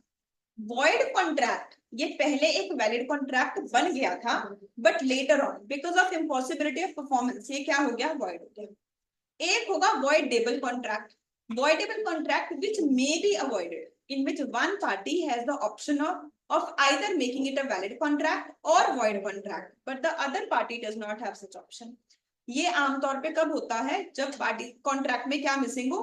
Free consent. जब कॉन्ट्रैक्ट कोर्शन से हो रहा है, फ्रॉड से हो रहा है, तो एक पार्टी चाहे तो कॉन्ट्रैक्ट को वॉइड बना सकती है। Next type is illegal. इसमें सारी चीजें पूरी हो गई, पर ऑब्जेक्टिव क्या है? इलीगल है, लीगली अलाउड नहीं है। एक होता है अनएनफोर्सेबल, इसमें सारे रूल्स पूरे हो गए but compliance with other laws नहीं। परफॉर्मेंस के बेसिस पे दो कॉन्ट्रैक्ट होंगे। एक होगा एग्जीक्यूटिव, जिसमें सारी पार्टीज ने अपनी ड्यूटी पूरी कर दी है। एक होगा एग्जीक्यूटिव, जिसमें किसी पार्टी की ड्यूटी अभी पेंडिंग है। इट मे बी यूनिलेटरल, अगर एक पार्टी की ड्यूटी पेंडिंग है, और बाइलेटरल, जिसमें दोनों पार्टीज की ड्यूटी। अगला चार्ट आया हमारे पास ऑफर का। दिमाग में मैप बन रहा है? वही मेरा मेन पर्पज है कि आपके दिमाग में पूरी एक इमेज हो कि जिससे पूरा कॉन्ट्रैक्ट एक्ट रिवाइज हो जाए। इसमें से 35 नंबर का पेपर आना है, तो मुझे पास कराने के लिए ये अच्छे से समझाना है आपको। अब ऑफर के लिए हमने क्या पढ़ा?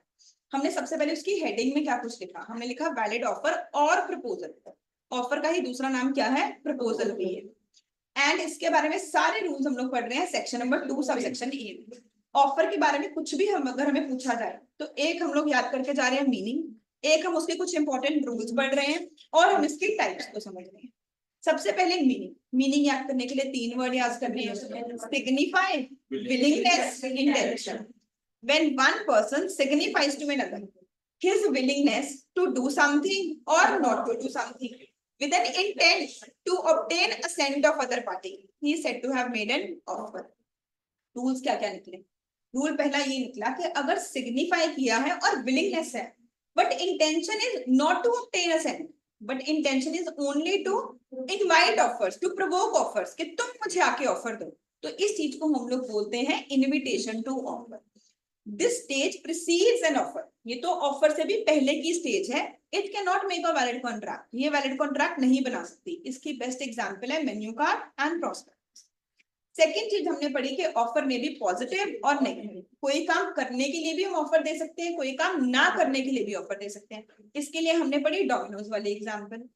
थर्ड चीज हमने पढ़ी ऑफर में भी कंडीशन। ऑफर में तुम दुनिया भर की जो मर्जी कंडीशन लगा सकते हो, पर एक्सेप्टेंस में कोई कंडीशन नहीं लगा सकते। मैं ऑफर में कंडीशन लगा सकती हूँ कि इतने टाइम के अंदर अंदर ऑफर एक्सेप्ट करना है, मैं बोल सकती हूँ इस मोड में एक्सेप्टेंस देनी है, मैं बोल सकती हूँ सिर्फ ऑनलाइन पेमेंट करनी है, कोई भी चीज हो सकती है। But there can not be a condition the non compliance of which amounts to acceptance. ऐसी कोई कंडीशन नहीं हो सकती कि अगर आपने कंप्लाई नहीं किया, अगर आपने बात नहीं मानी, कोई जवाब ही नहीं दिया, फिर भी क्या बन जाए? कॉन्ट्रैक्ट बन जाए। Non compliance can not amount to acceptance. समझ आया सबको? लास्ट में हम लोग आज पढ़ रहे हैं टाइप्स क्या क्या है। तो एक होता है एक्सप्रेस ऑफर, जिसमें वर्ड यूज हुआ। एक होता है इम्प्लाइड ऑफर, जिसमें एक्शंस के बेसिस पे, कंडक्ट के बेसिस पे कॉन्ट्रैक्ट बना। फिर मैंने लिखा जनरल और स्पेसिफिक ऑफर। अब इसका मतलब क्या है? तो बच्चे लेट्स से एक न्यूज़पेपर में ना एक एडवर्टीजमेंट आई, उसमें लिखा गया कि फेयर एंड लवली की एड आई लेट्स से। तो फेयर एंड लवली कंपनी ने एडवर्टीजमेंट में लिखा कि जो भी पर्सन 3 मंथ्स तक हमारी कॉस्मेटिक्स को यूज करेगा उसका कम्प्लेक्शन 2 टाइम्स फेयर हो जाएगा। तो कोई विलेज में बच्चे रहते हैं जो कि अभी भी फेयर होना बहुत इंपॉर्टेंट समझते हैं, तो वो गए शॉप पे, उन्होंने बोला कि ये देखो न्यूज़पेपर में ऐड आई है कि कोई भी पर्सन अगर 3 महीने तक हमारी क्रीम यूज करेगा उसका 2 महीने 3 महीने के अंदर अंदर कम्प्लेक्शन 2 टाइम्स फेयर हो जाएगा। अदरवाइज कंपनी ने लिखा है कि कंपनी 10,000 रुपए की पेनल्टी देगी। तो कुछ बच्चों ने जाके ये 3 महीने का स्टॉक परचेज कर लिया एंड इन्होंने इसे यूज करना शुरू कर दिया। 3 महीने के बाद कोई रिजल्ट नहीं। अब ये इनके अगेंस्ट लीगल एक्शन लेने गए। इन्होंने कोर्ट में बोला कि आप लोगों ने हमें एक ऑफर दिया था, हमने आपके ऑफर को एक्सेप्ट कर लिया, तो हमारे बीच में कॉन्ट्रैक्ट बन गया कि अब हमारा जो आपने अपनी ड्यूटी पूरी नहीं की तो ब्रीच हो गई, इसलिए अब आप हमें क्या दो, 10,000 रुपीज। कंपनी कहती मैंने तो सिर्फ एडवर्टीजमेंट दी है। कंपनी कहती ऑफर तो मैं किसी एक पर्सन को दूंगी, यहाँ पे तो मैंने सिर्फ एडवर्टीजमेंट किया है। क्या आपके अकॉर्डिंग कंपनी की बात बिल्कुल ठीक है? क्या ऐसे ही होगा? क्या ये एक वैलिड कॉन्ट्रैक्ट बना है? बना है कि नहीं बना है एक वैलिड कॉन्ट्रैक्ट? क्या चीज मिसिंग लग रही है? कंक्लूजन ही बताना, कंक्लूजन के बता कोई नंबर भी नहीं। मैं आपको आज आंसर राइटिंग में वही चीज दिखाना चाहती हूँ। वैलिड ऑफर नहीं है, क्या चीज मिसिंग लग रही है वैलिड ऑफर में? क्या नहीं किया? क्या चीज नहीं स्पेसिफाई की? तो मतलब वैलिड ऑफर है। अगर कंपनी ने स्पेसिफाई नहीं किया तो मतलब सबके लिए ये ऑफर।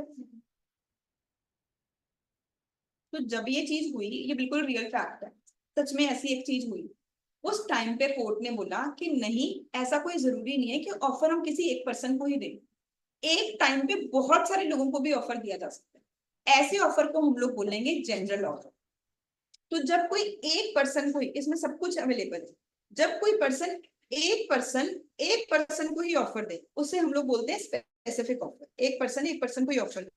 जब एक पर्सन मल्टीपल लोगों को ऑफर दे उसे हम लोग क्या बोलते हैं, जनरल ऑफर। कंपनी ने जब एडवर्टीजमेंट दी उसने बोला जो भी पर्सन फेयर होना चाहता है हमारा 3 महीने कॉस्मेटिक प्रोडक्ट यूज करके देखो, तो सब लोगों के पास उन्होंने ऑफर दिया। जिन भी लोगों ने क्रीम परचेज कर ली उन्होंने ऑफर को क्या कर लिया, एक्सेप्ट कर लिया। आप इसे इनविटेशन टू ऑफर नहीं बोल सकते, क्योंकि इनविटेशन टू ऑफर क्या होता है, जिसमें आपकी नियत क्या होती है कि तुम मुझे आके ऑफर दो। पर फेयर एंड लवली कंपनी की ये नियत थोड़ी थी कि तुम आके ऑफर दो फिर हम डिसाइड करेंगे किसे क्रीम बेचनी है किसे नहीं बेचनी। फेयर एंड लवली क्रीम तो क्या कंपनी तो क्या कह रही है कि तुम आके क्रीम परचेज करो, और लोगों ने उसके ऑफर को एक्सेप्ट कर लिया। शायद कुछ बच्चों के माइंड में आ रहा हो कि मैम फिर अभी तो आपने समझाया कि ये इनविटेशन टू ऑफर होता है। इनविटेशन टू ऑफर तो बच्चे ऐसी चीज है जिसमें आपकी नियत क्या है कि लोग आपको आके ऑफर दें, फिर आप किसी का ऑफर एक्सेप्ट करोगे किसी का रिजेक्ट करोगे। बट यहाँ पे फेयर एंड लवली कंपनी क्या बोल रही है कि तुम मेरी प्रोडक्ट खरीदो, अगर रिजल्ट नहीं आया मैं 10,000 रुपए दूंगी। तो वो मल्टीपल लोगों को ऑफर दे रही है। इस टाइप के ऑफर को हम क्या बोलेंगे, जनरल ऑफर।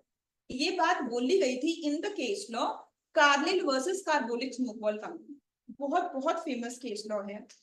तो इस केस में क्या हुआ था, जैसे अभी 2020 में फ्लू हुआ ना, ऐसे 19 अभी कोविड हुआ, 19th सेंचुरी में ऐसे फ्लू हुआ था जब वर्ल्ड में पहली बार फ्लू की प्रॉब्लम आई थी।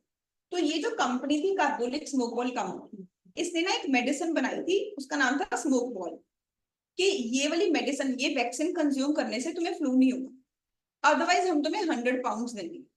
कार्लिल नाम की लड़की ने ये वैक्सीन लगवा दी बट ऐसा फिर भी फ्लू हो गया। तो इसने जाके स्यू कर दिया कोर्ट में कि इन्होंने मुझे ऑफर दिया, मैंने इनके ऑफर को एक्सेप्ट किया। तो पहली बार दुनिया में ऐसी कोई चीज हुई कि कोर्ट ने बोला कि हाँ ऐसा भी पॉसिबल है कि एक टाइम पे मल्टीपल लोगों को ऑफर दिया जाए। तो Carlill versus carbolic smoke ball, जैसे मैंने रिप्लेस किया फेयर एंड लवली के साथ एक्सप्लेन करने के लिए, इसमें ये चीज बताई गई थी कि एक होता है जनरल ऑफर जिसमें एक टाइम पे मल्टीपल लोगों को ऑफर दिया जा रहा है जिसे कोई भी एक्सेप्ट कर सकता है, एक होता है स्पेसिफिक ऑफर। कोई कंफ्यूजन ना हो? अगर मैं दो कंपनी, जैसे हमने फेयर एंड लवली वाला भी एग्जांपल देगा, मैं दो कंपनी सेम ऑफर दे रही है, अगर हमने तो एक एक्सेप्ट करना तो इनविटेशन का ऑफर हो जाएगा कि दो जगह का, फिर मेरा सिर्फ उसके साथ कॉन्ट्रैक्ट बनेगा। मान लो एक फेयर एंड लवली की ऐड आ रही है, पॉन्ड्स की ऐड आ रही है, मैंने फेयर एंड लवली का प्रोडक्ट खरीदा तो मेरा कॉन्ट्रैक्ट ही उसके साथ बना, मैंने दूसरे ऑफर को रिजेक्ट कर दिया, एक ऑफर एक्सेप्ट कर लिया। ठीक है, और कोई डाउट? Just 1 second.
जनरल और स्पेसिफिक दोनों ही इसमें आ गए ना, क्योंकि इसमें एस्टैब्लिश हुआ कि एक होगा स्पेसिफिक, एक होगा जनरल, दोनों एक दूसरे के अपोजिट ही तो हैं।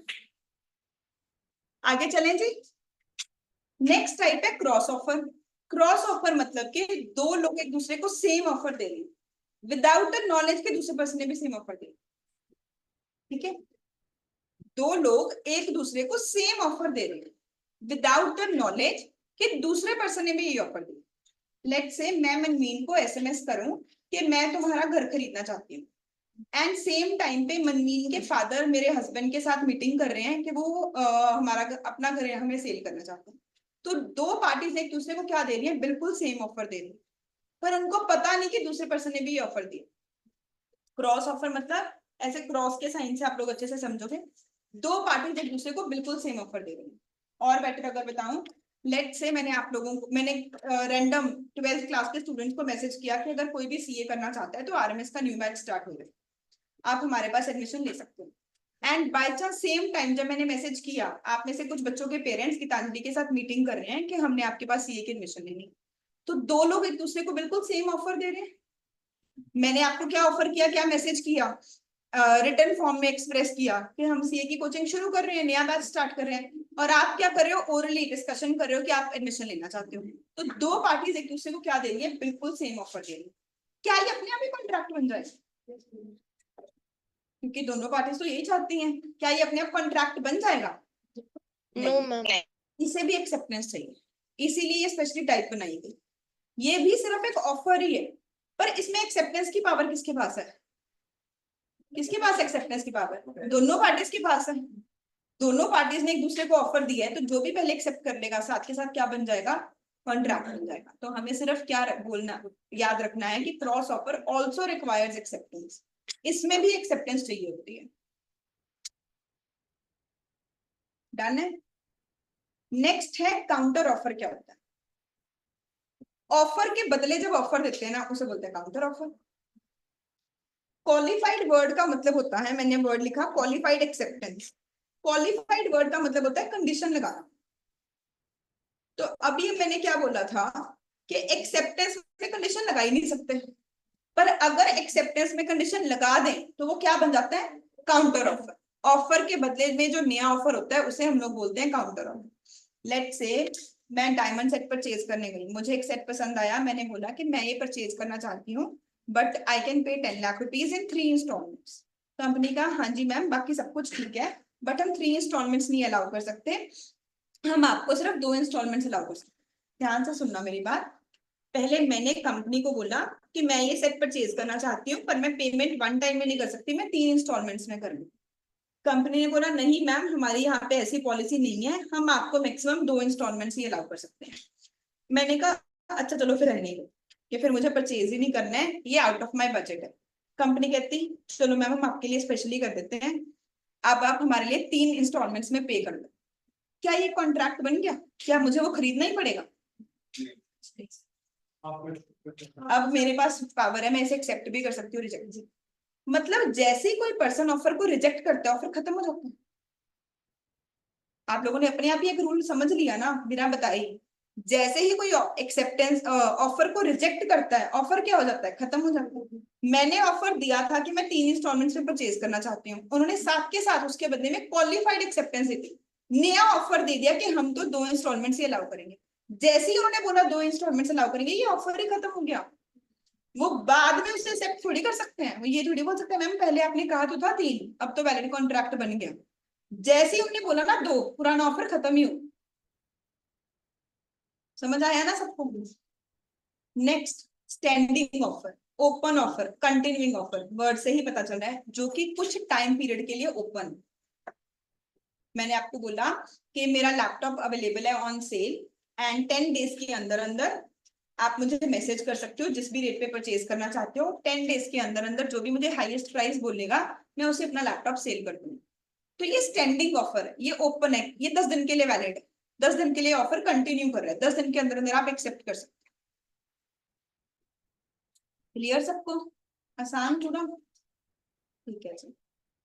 एक बार बुक से मैं सिर्फ आपको हेडिंग्स, कल सबको समझ आया ना आपने घर जाके अगर रीड किया तो अब आज सेम तरीके से ही चलेंगे। मैं आपको सारी हेडिंग्स दिखा देती हूँ, आप लोग रीड करके आना, नेक्स्ट क्लास में हम डाउट्स लेंगे। कल हमने कंप्लीट किया था पेज नंबर 2.9 तक, 1.2 टॉपिक तक। आज हम कंटिन्यू कर रहे हैं टाइप्स ऑफ कॉन्ट्रैक्ट से। यहाँ पे सबसे पहले वैलिडिटी के बेसिस पे बताया गया, वैलिड कॉन्ट्रैक्ट क्या होगा, वॉइड कॉन्ट्रैक्ट, वॉइडेबल कॉन्ट्रैक्ट क्या होगा, डिफरेंस बताया कि वॉइड और वॉइडेबल में डिफरेंस क्या है, इलीगल कॉन्ट्रैक्ट क्या होगा, देन अनएनफोर्सेबल, फिर फॉर्मेशन के बेसिस पे सारी टाइप्स समझाई गई, देन कॉजी कॉन्ट्रैक्ट, ई कॉमर्स, उसके बाद परफॉर्मेंस के बेसिस पे सारी टाइप्स समझाई गई। उसके बाद अगला टॉपिक हमारे पास शुरू हुआ 2A, वैलिड ऑफर क्या होता है। ये पेज नंबर 15 से शुरू हो रहा है। देखो हमने कैसे कंसाइज किए, बड़े सारे रूल थोड़े से रूल्स। सबसे पहले उन्होंने 2A में बताया कि वैलिड ऑफर होगा क्या, तो 2A में उन्होंने पहले तो पूरी डेफिनेशन बताई। फिर उन्होंने एक टॉपिक दिया असेंशियल्स ऑफ ऑफर। ये मैंने आपको टॉपिक करवाया ही नहीं क्योंकि थ्योरी क्वेश्चन ही है ना, केस स्टडी आनी। तो देखो सारा पॉइंट्स हमारे केस चार्ट में कैसे कवर हो रहे हैं। पहले उन्होंने बोला कि person making the offer is called promisor और ऑफर। पता है हमें ये बात? कहते हैं वैलिड ऑफर में party must expresses willingness to do और नॉट टू डू समथिंग। हमने डेफिनेशन में ये चीज अच्छे से कवर कर ली है। कहते हैं willingness must be expressed with a view to obtain assent of other party. Obviously इसमें क्या होनी चाहिए, इंटेंशन होनी चाहिए कि काश सामने वाला मेरी बात मान ले। अगर इंटेंशन मिसिंग होगी तो वो क्या बन जाता है, क्या बन जाता है अगर इंटेंशन मिसिंग हो तो? अगर सिर्फ सिग्निफाई कर रहे हैं अपनी विलिंगनेस, अगर मैं सिर्फ ऑडी कंपनी में जाके बोल रही हूँ काश मेरे पास भी गाड़ी हो, तो वो सिर्फ क्या है, invitation to offer can be positive as well as negative. सारी टाइप्स हमने कवर कर ली, express offer, implied offer, general offer, specific offer. General और स्पेसिफिक के बारे में हमें बताया गया Carlill versus Carbolic smoke ball company में। फिर इन्होंने बताया counter offer, cross offer, standing offer, सारी टाइप्स हमने डिस्कस कर ली हैं। उसके बाद असेंशियल्स ऑफ वैलिड ऑफर, कहते हैं वैलिड ऑफर बनाने के लिए क्या कुछ चाहिए। मैंने आपको ये कुछ भी नहीं लिखवाया पर सब हमारे चार्ट में कवर हो रहा है। कहते हैं valid offer must be capable of creating legal relationship. Valid offer सिर्फ एक ऐसी चीज होनी चाहिए जिसमें आपकी इंटेंट जो है वो लीगल रिलेशनशिप क्रिएट करनी है की है। ये वही सेम पॉइंट नहीं रिपीट हो रहा जो हमने जनरल पॉइंट्स में पढ़ा एसेंशियल्स ऑफ वैलिड कॉन्ट्रैक्ट के। कहते हैं वो सर्टेन होना चाहिए, डेफिनेट होना चाहिए, हमने वहां पे पढ़ा था। कंसेंसस सेट आइटम होना चाहिए, सर्टेनिटी ऑफ मीनिंग होनी चाहिए। ये थर्ड पॉइंट अभी मैं करवाऊंगी एंड में।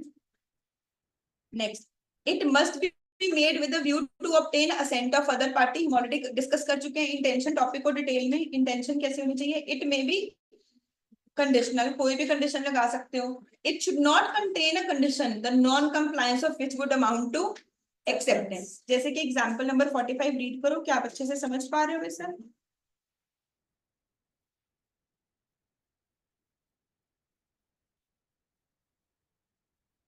ऑफर में कोई भी कंडीशन हो सकती है, पर ऐसी कोई कंडीशन नहीं हो सकती the non compliance of which would amount to acceptance. फिर कहते हैं ऑफर स्पेसिफिक भी हो सकता है, जनरल भी, एक्सप्रेस भी हो सकता है, इम्प्लाइड भी। ऑफर कहते हैं डिफरेंट होता है statement of intention, invitation to offer से, सिर्फ कोई चीज कम्युनिकेट करने से, प्रोस्पेक्टस से, एडवर्टीजमेंट से। तो एक्चुअली इनविटेशन टू ऑफर के अलग अलग नाम लिखे। हमें पता है कि ऑफर और इनविटेशन टू ऑफर में डिफरेंस है। यहाँ पे इन्होंने अच्छे से डिटेल में एक्सप्लेन किया हार्वे वर्सेस फेसी केस, जो कि हम भी अपने नोट्स में लिख चुके हैं, Harvey versus facie. Next statement of price, फिर से इनविटेशन टू ऑफर को ही डिस्कशन चल रही है, यहाँ पे जाके टॉपिक खत्म।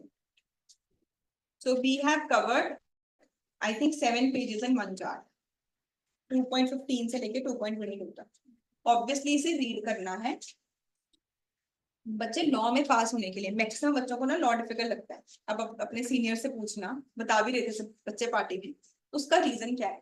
पहली बात, लॉ में बड़ा कुछ है याद करने वाला, ठीक है, उसके लिए हम चार्ट्स बना रहे हैं। दूसरी बात है सिर्फ याद करने से तो काम ही नहीं चलता, एनालिसिस भी करना है कंक्लूजन निकालने के लिए। तो हम चार्ट्स में कीवर्ड्स के ऊपर फोकस कर रहे हैं। मैं हमेशा आपको जब भी केस स्टडी दिखाऊंगी, मैं पूछूंगी कि आपके आंसर का टैगलाइन क्या होगा, क्योंकि वो टैगलाइन से ही टीचर को पता चलना है इंटेलिजेंट बच्चा है क्या फेल होने वाला बच्चा, इसे नंबर देने हैं, इसका आंसर आगे पढ़ना है कि यहीं पे क्रॉस कर देंगे।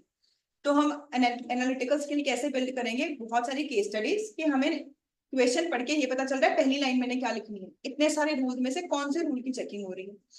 बट उससे भी इंपॉर्टेंट चीज पता है क्या है, बहुत सारे बच्चे ऐसे होंगे जिनको लॉ याद भी हो गया, समझ भी आ गया, एनालिसिस भी पता चल रहा है, पर लॉ लिखना ही नहीं आता।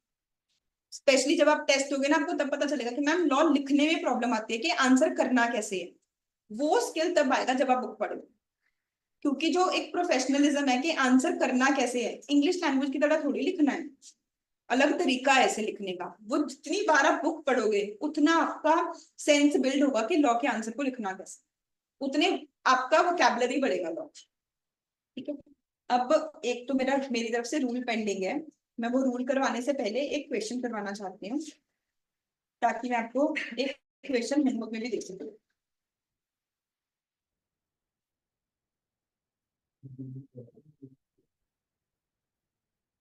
चलो प्रैक्टिस के लिए कुछ एमसीक्यू भी कर लें, कॉन्फिडेंस बिल्डिंग के लिए कि हमें अच्छे से आते हैं कि नहीं।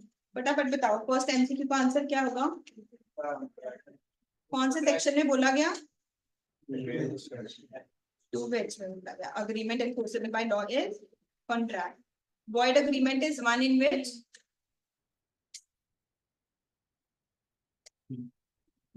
void agreement क्या होगा,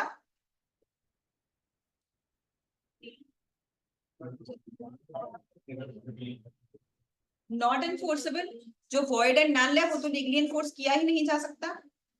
अग्रीमेंट जो कि एनफोर्सेबल है at the option of one और more of the parties but not at the option of the other. बिल्कुल ठीक है जी। It will be a voidable contract जिसमें एक पार्टी के पास ऑप्शन है वैलिड या वॉइड बनाने की, दूसरे के पास नहीं।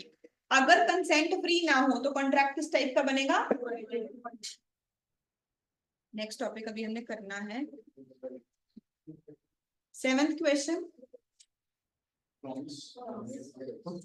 प्रपोजल जब एक्सेप्ट हो जाता है, हमारा पहला चार्ट है उसी में से आंसर आ रहा है, ये ऑफर एक्सेप्ट होके बन जाता है प्रॉमिस। 8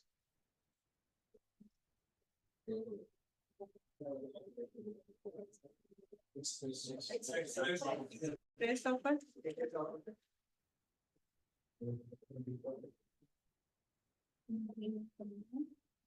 10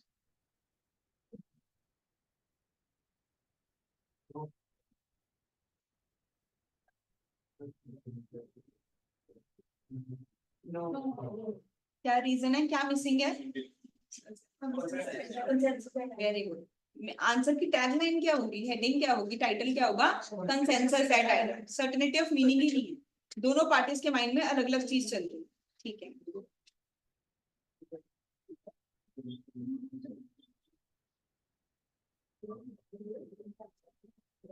ये क्वेश्चन एग्जाम में 3-4 बार पूछा गया है अलग अलग नाम से, बहुत इंपॉर्टेंट क्वेश्चन है। 11th क्वेश्चन, मुझे सही आंसर भी बताओ और बताओ अगर डिस्क्रिप्टिव क्वेश्चन आए तो आंसर का टाइटल क्या लिखोगे।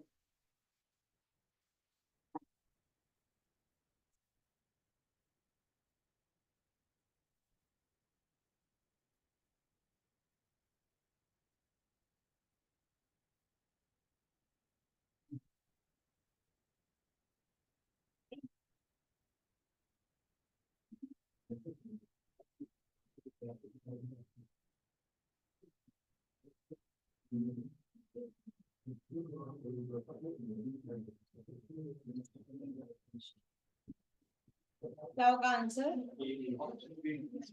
ए would be the correct answer. ये सिर्फ एक इनविटेशन टू ऑफर है।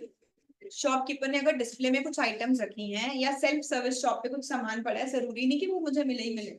अगर मैं बिलिंग करवाने जाऊँ मुझे मना भी कर सकते हैं, क्योंकि जो उन्होंने सामान डिस्प्ले किया वो एक इनविटेशन टू ऑफर था। मैंने उनको जाके ऑफर दिया कि मैं खरीदना चाहती हूँ, वो मेरे ऑफर को एक्सेप्ट भी कर सकते हैं, रिजेक्ट भी कर सकते हैं। कौन से केस में बोली गई थी ये बात? Harvey versus facie. 4 केसेस हमने किए, 2 शायद सबको याद हो चुके हैं। Balfour versus Balfour, intention to create legal relationship. Raman Nalan company versus Gujarat sales tax authority, minimum 2 party. तीसरा केस हमने किया Harvey versus Facey, invitation to offer. 4th case हमने किया Carlill versus Carbolic smoke ball company, general offer. ठीक है, 4th वाला बताओ, ये भी अच्छा क्वेश्चन है।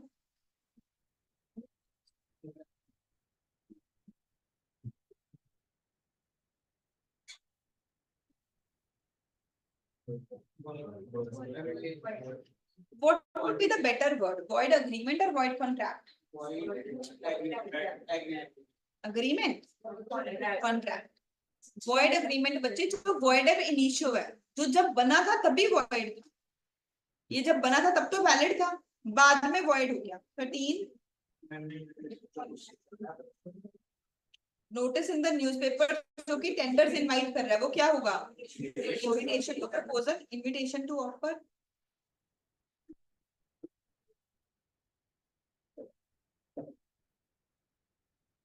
Seventeen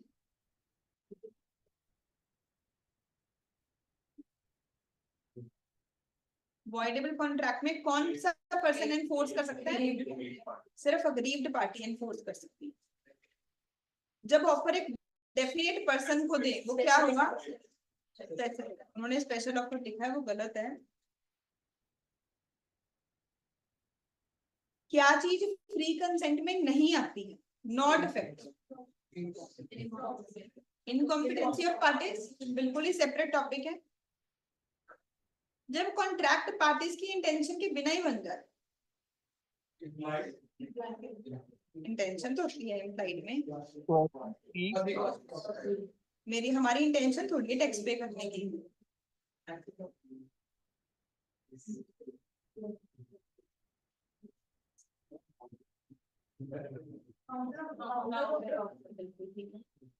counter offer.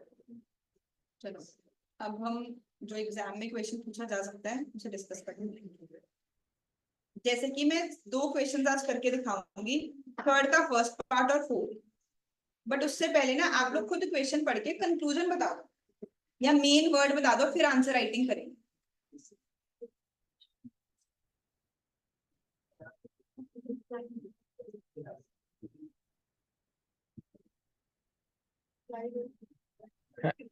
Implied action.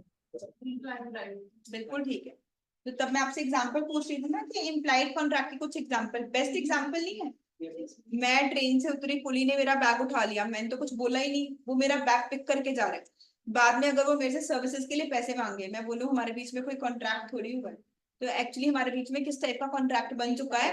Implied contract बन चुका है। इस टाइप का क्वेश्चन आपको आएगा, आपको काफी सारे पार्ट्स गिवन होंगे और बताना होगा ये किस टाइप का कॉन्ट्रैक्ट है। सिमिलरली 4th क्वेश्चन में बताओ क्या होगा आपका आंसर?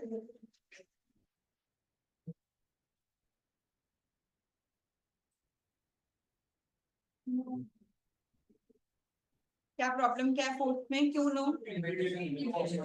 Very very. अब मैं दोनों टाइप के क्वेश्चंस को लिखना कैसे है वो सिखा रही हूँ। मेरे साथ ही क्वेश्चन आप लिखो, ठीक है? अटेम्प्ट कैसे करना है।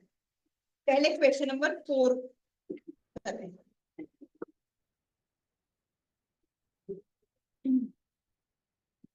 बहुत सारे लोग थक गए हैं ना, मैं मोटिवेट हो रही हूँ पता है उससे कि मुझे और पढ़ाना चाहिए। तो ऐसा मत करो, मैं और ज्यादा पढ़ाऊंगी। एनर्जी के साथ पढ़ोगे तो मन लगा के पढ़ रहे हो। अच्छा, जब हम केस स्टडी आंसर करेंगे ना, आपने दिमाग में अपने आंसर कैसे बनाना है? केस स्टडी को 3 पैराग्राफ्स में डिवाइड करेंगे। पहले पैराग्राफ में हमारा फोकस होगा सिर्फ और सिर्फ लॉ के ऊपर। क्वेश्चन में क्या हो रहा है उस स्टोरी को हमने डिस्कस ही नहीं करना। हमने क्या डिस्कस करना है कि ये किस टॉपिक के बारे में है और उसके बारे में लॉ क्या लिखा गया है। सिर्फ और सिर्फ लॉ के बारे में फोकस करेंगे। सेकेंड पैराग्राफ में हम डिस्कस करेंगे फैक्ट ऑफ द केस, कि इस केस में हुआ क्या। थर्ड पैराग्राफ में हम डिस्कस करेंगे conclusion. This is 50% of your answer. आपको लॉ की अच्छी नॉलेज है या नहीं, ये आपके आंसर का 50% पार्ट है। यहां से चेक होगा कि आप अच्छे लॉ के स्टूडेंट हो के नहीं। तो अब जब हमने शंभू दयाल वाला ये क्वेश्चन पढ़ा तो आप सबको पता चल गया कि इनविटेशन टू ऑफर के बारे में क्वेश्चन है। तो एग्जामिनर को बताओ कि हमें ये पता चल गया, हम अपने आंसर की फर्स्ट लाइन में ही क्या लिखेंगे, invitation to.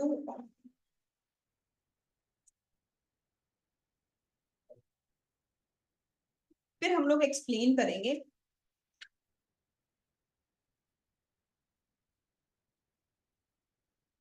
For a valid offer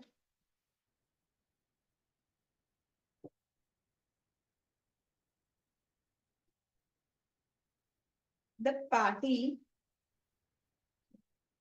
the offerer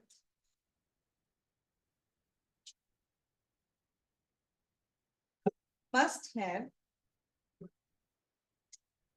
an intention to obtain assent of other party.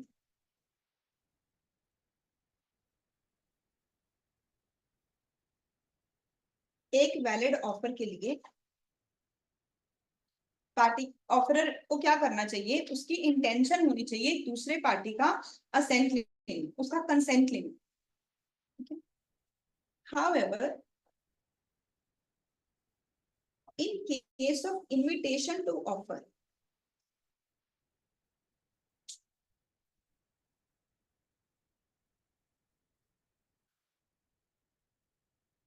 the intent is to induce offers. Invitation to offer के केस में हमारी नियत ऑफर देना है ही नहीं, सामने वाले का इंटेंट लेना है ही नहीं। हमारी नियत क्या है, ऑफर जनरेट करना। तुम हमें आके ऑफर दो। जब न्यूज़पेपर में एडवर्टीजमेंट आती है कि बीकॉम की एडमिशन ओपन है, पंजाब यूनिवर्सिटी, दिल्ली यूनिवर्सिटी हमें ऑफर दे रही है, कि इनवाइट कर रही है कि तुम हमें आके ऑफर दो। ठीक है, मैकडोनल्ड्स ने इतना बाहर बड़ा बोर्ड लगाया हुआ है, अपना मेन्यू लिखा हुआ है, बिलिंग काउंटर के ऊपर इतना बड़ा मेन्यू है। तो वो जो उनका मेन्यू है that is an invitation to offer, कि हम ये आइटम्स प्रोवाइड कर सकते हैं, आप हमें आके ऑफर दो, आपको कौन सा बर्गर चाहिए। It precedes an offer. ये ऑफर से पहले की stage.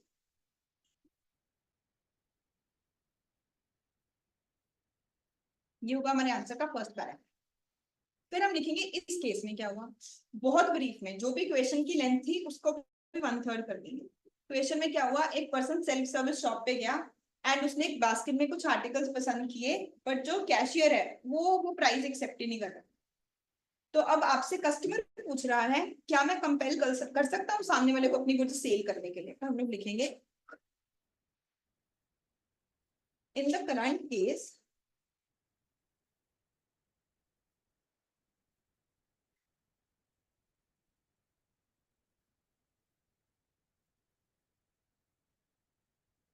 Mr. Shambhu Dayal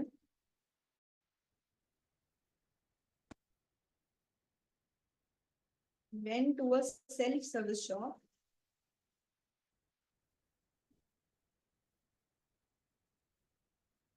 and selected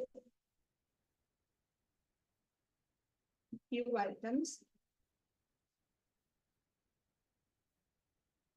but the cashier refused to accept the price.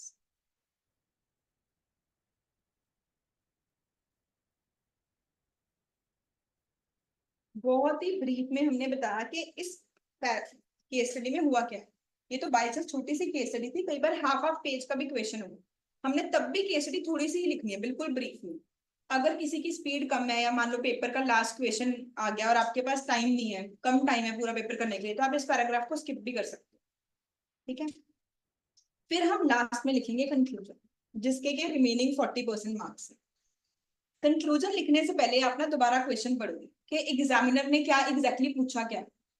मैं आपको क्या बोल रही हूँ कि हमने प्रोफेशनल तरीके से आंसर करने हैं, ऐसे नहीं कि कुछ भी लिख दिया।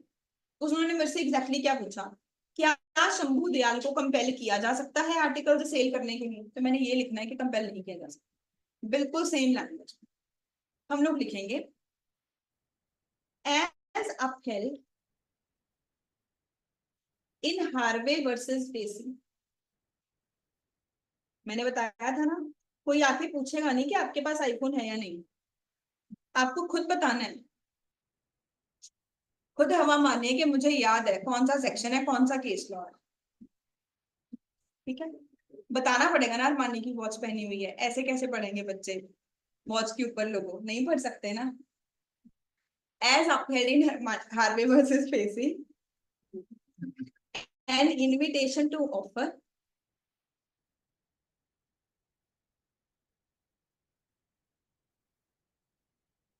is not capable of making a valid contract.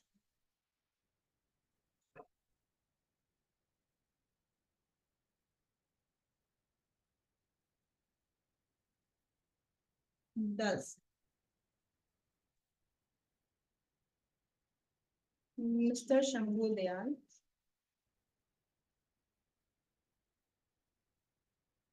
can't compel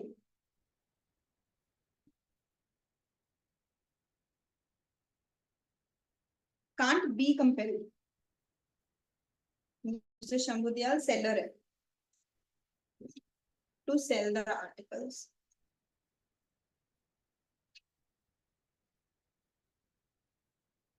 This is for 6 marks. 6 marks का इस टाइप का क्वेश्चन है। क्लियर है सबको? सेकेंड कैटेगरी ऑफ क्वेश्चन सिर्फ देख लो एक और मिनट के लिए। एक तो इस टाइप का क्वेश्चन आता है केस स्टडी, क्योंकि मैंने होमवर्क देना है इसलिए समझाना जरूरी है। एक है इस टाइप का क्वेश्चन आता है कि आपको बताना है किस टाइप का कॉन्ट्रैक्ट है, हमें काफी सारे टाइप्स गिवन है, तो इस केस में आप कैसे आंसर करोगे। तो यहाँ पे आपको क्वेश्चन पढ़ते ही पता चल गया कि ये इम्प्लाइड कॉन्ट्रैक्ट है, तो आप लोगों ने क्या करना है, लिखोगे थर्ड का first part, implied contract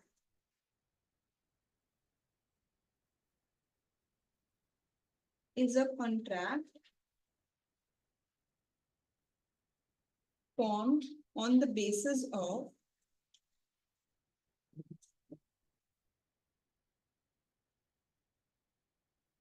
action or conduct of the parties.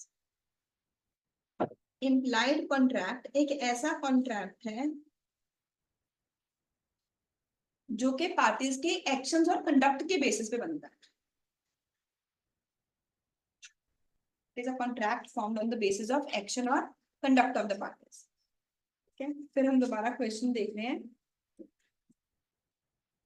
Does when a pulley in uniform picks the bag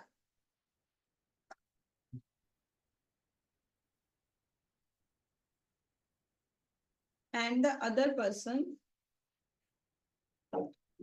does not resist, देखो मैंने क्या बोला, इम्प्लाइड कॉन्ट्रैक्ट कैसा होगा जिसमें एक्शंस के बेसिस पे, तो मेरा क्या एक्शन है, पुली का तो एक्शन है कि उसने मेरा बैग उठाया, मेरा क्या एक्शन है, मेरा एक्शन है कि मैंने रिसिस्ट नहीं किया, मुझे मना करना चाहिए था अगर मुझे सर्विसेज नहीं लेनी, या अगर मुझे लग रहा है वो पुली है ही नहीं तो मुझे लगना चाहिए था चोरी हो रही है, मुझे शोर मचाना चाहिए था, बट मैंने कोई रेसिस्टेंस नहीं शो की। An implied contract is enter.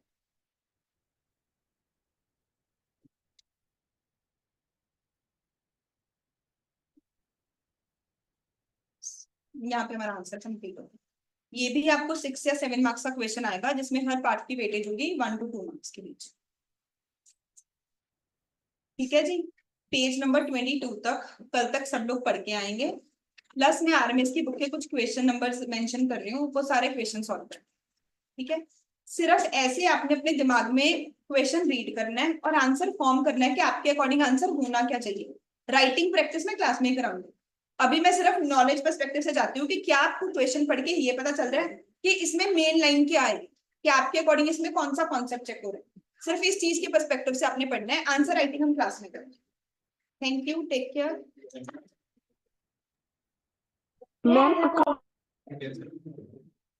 एक मिनट, अभी कंफर्म करते हैं।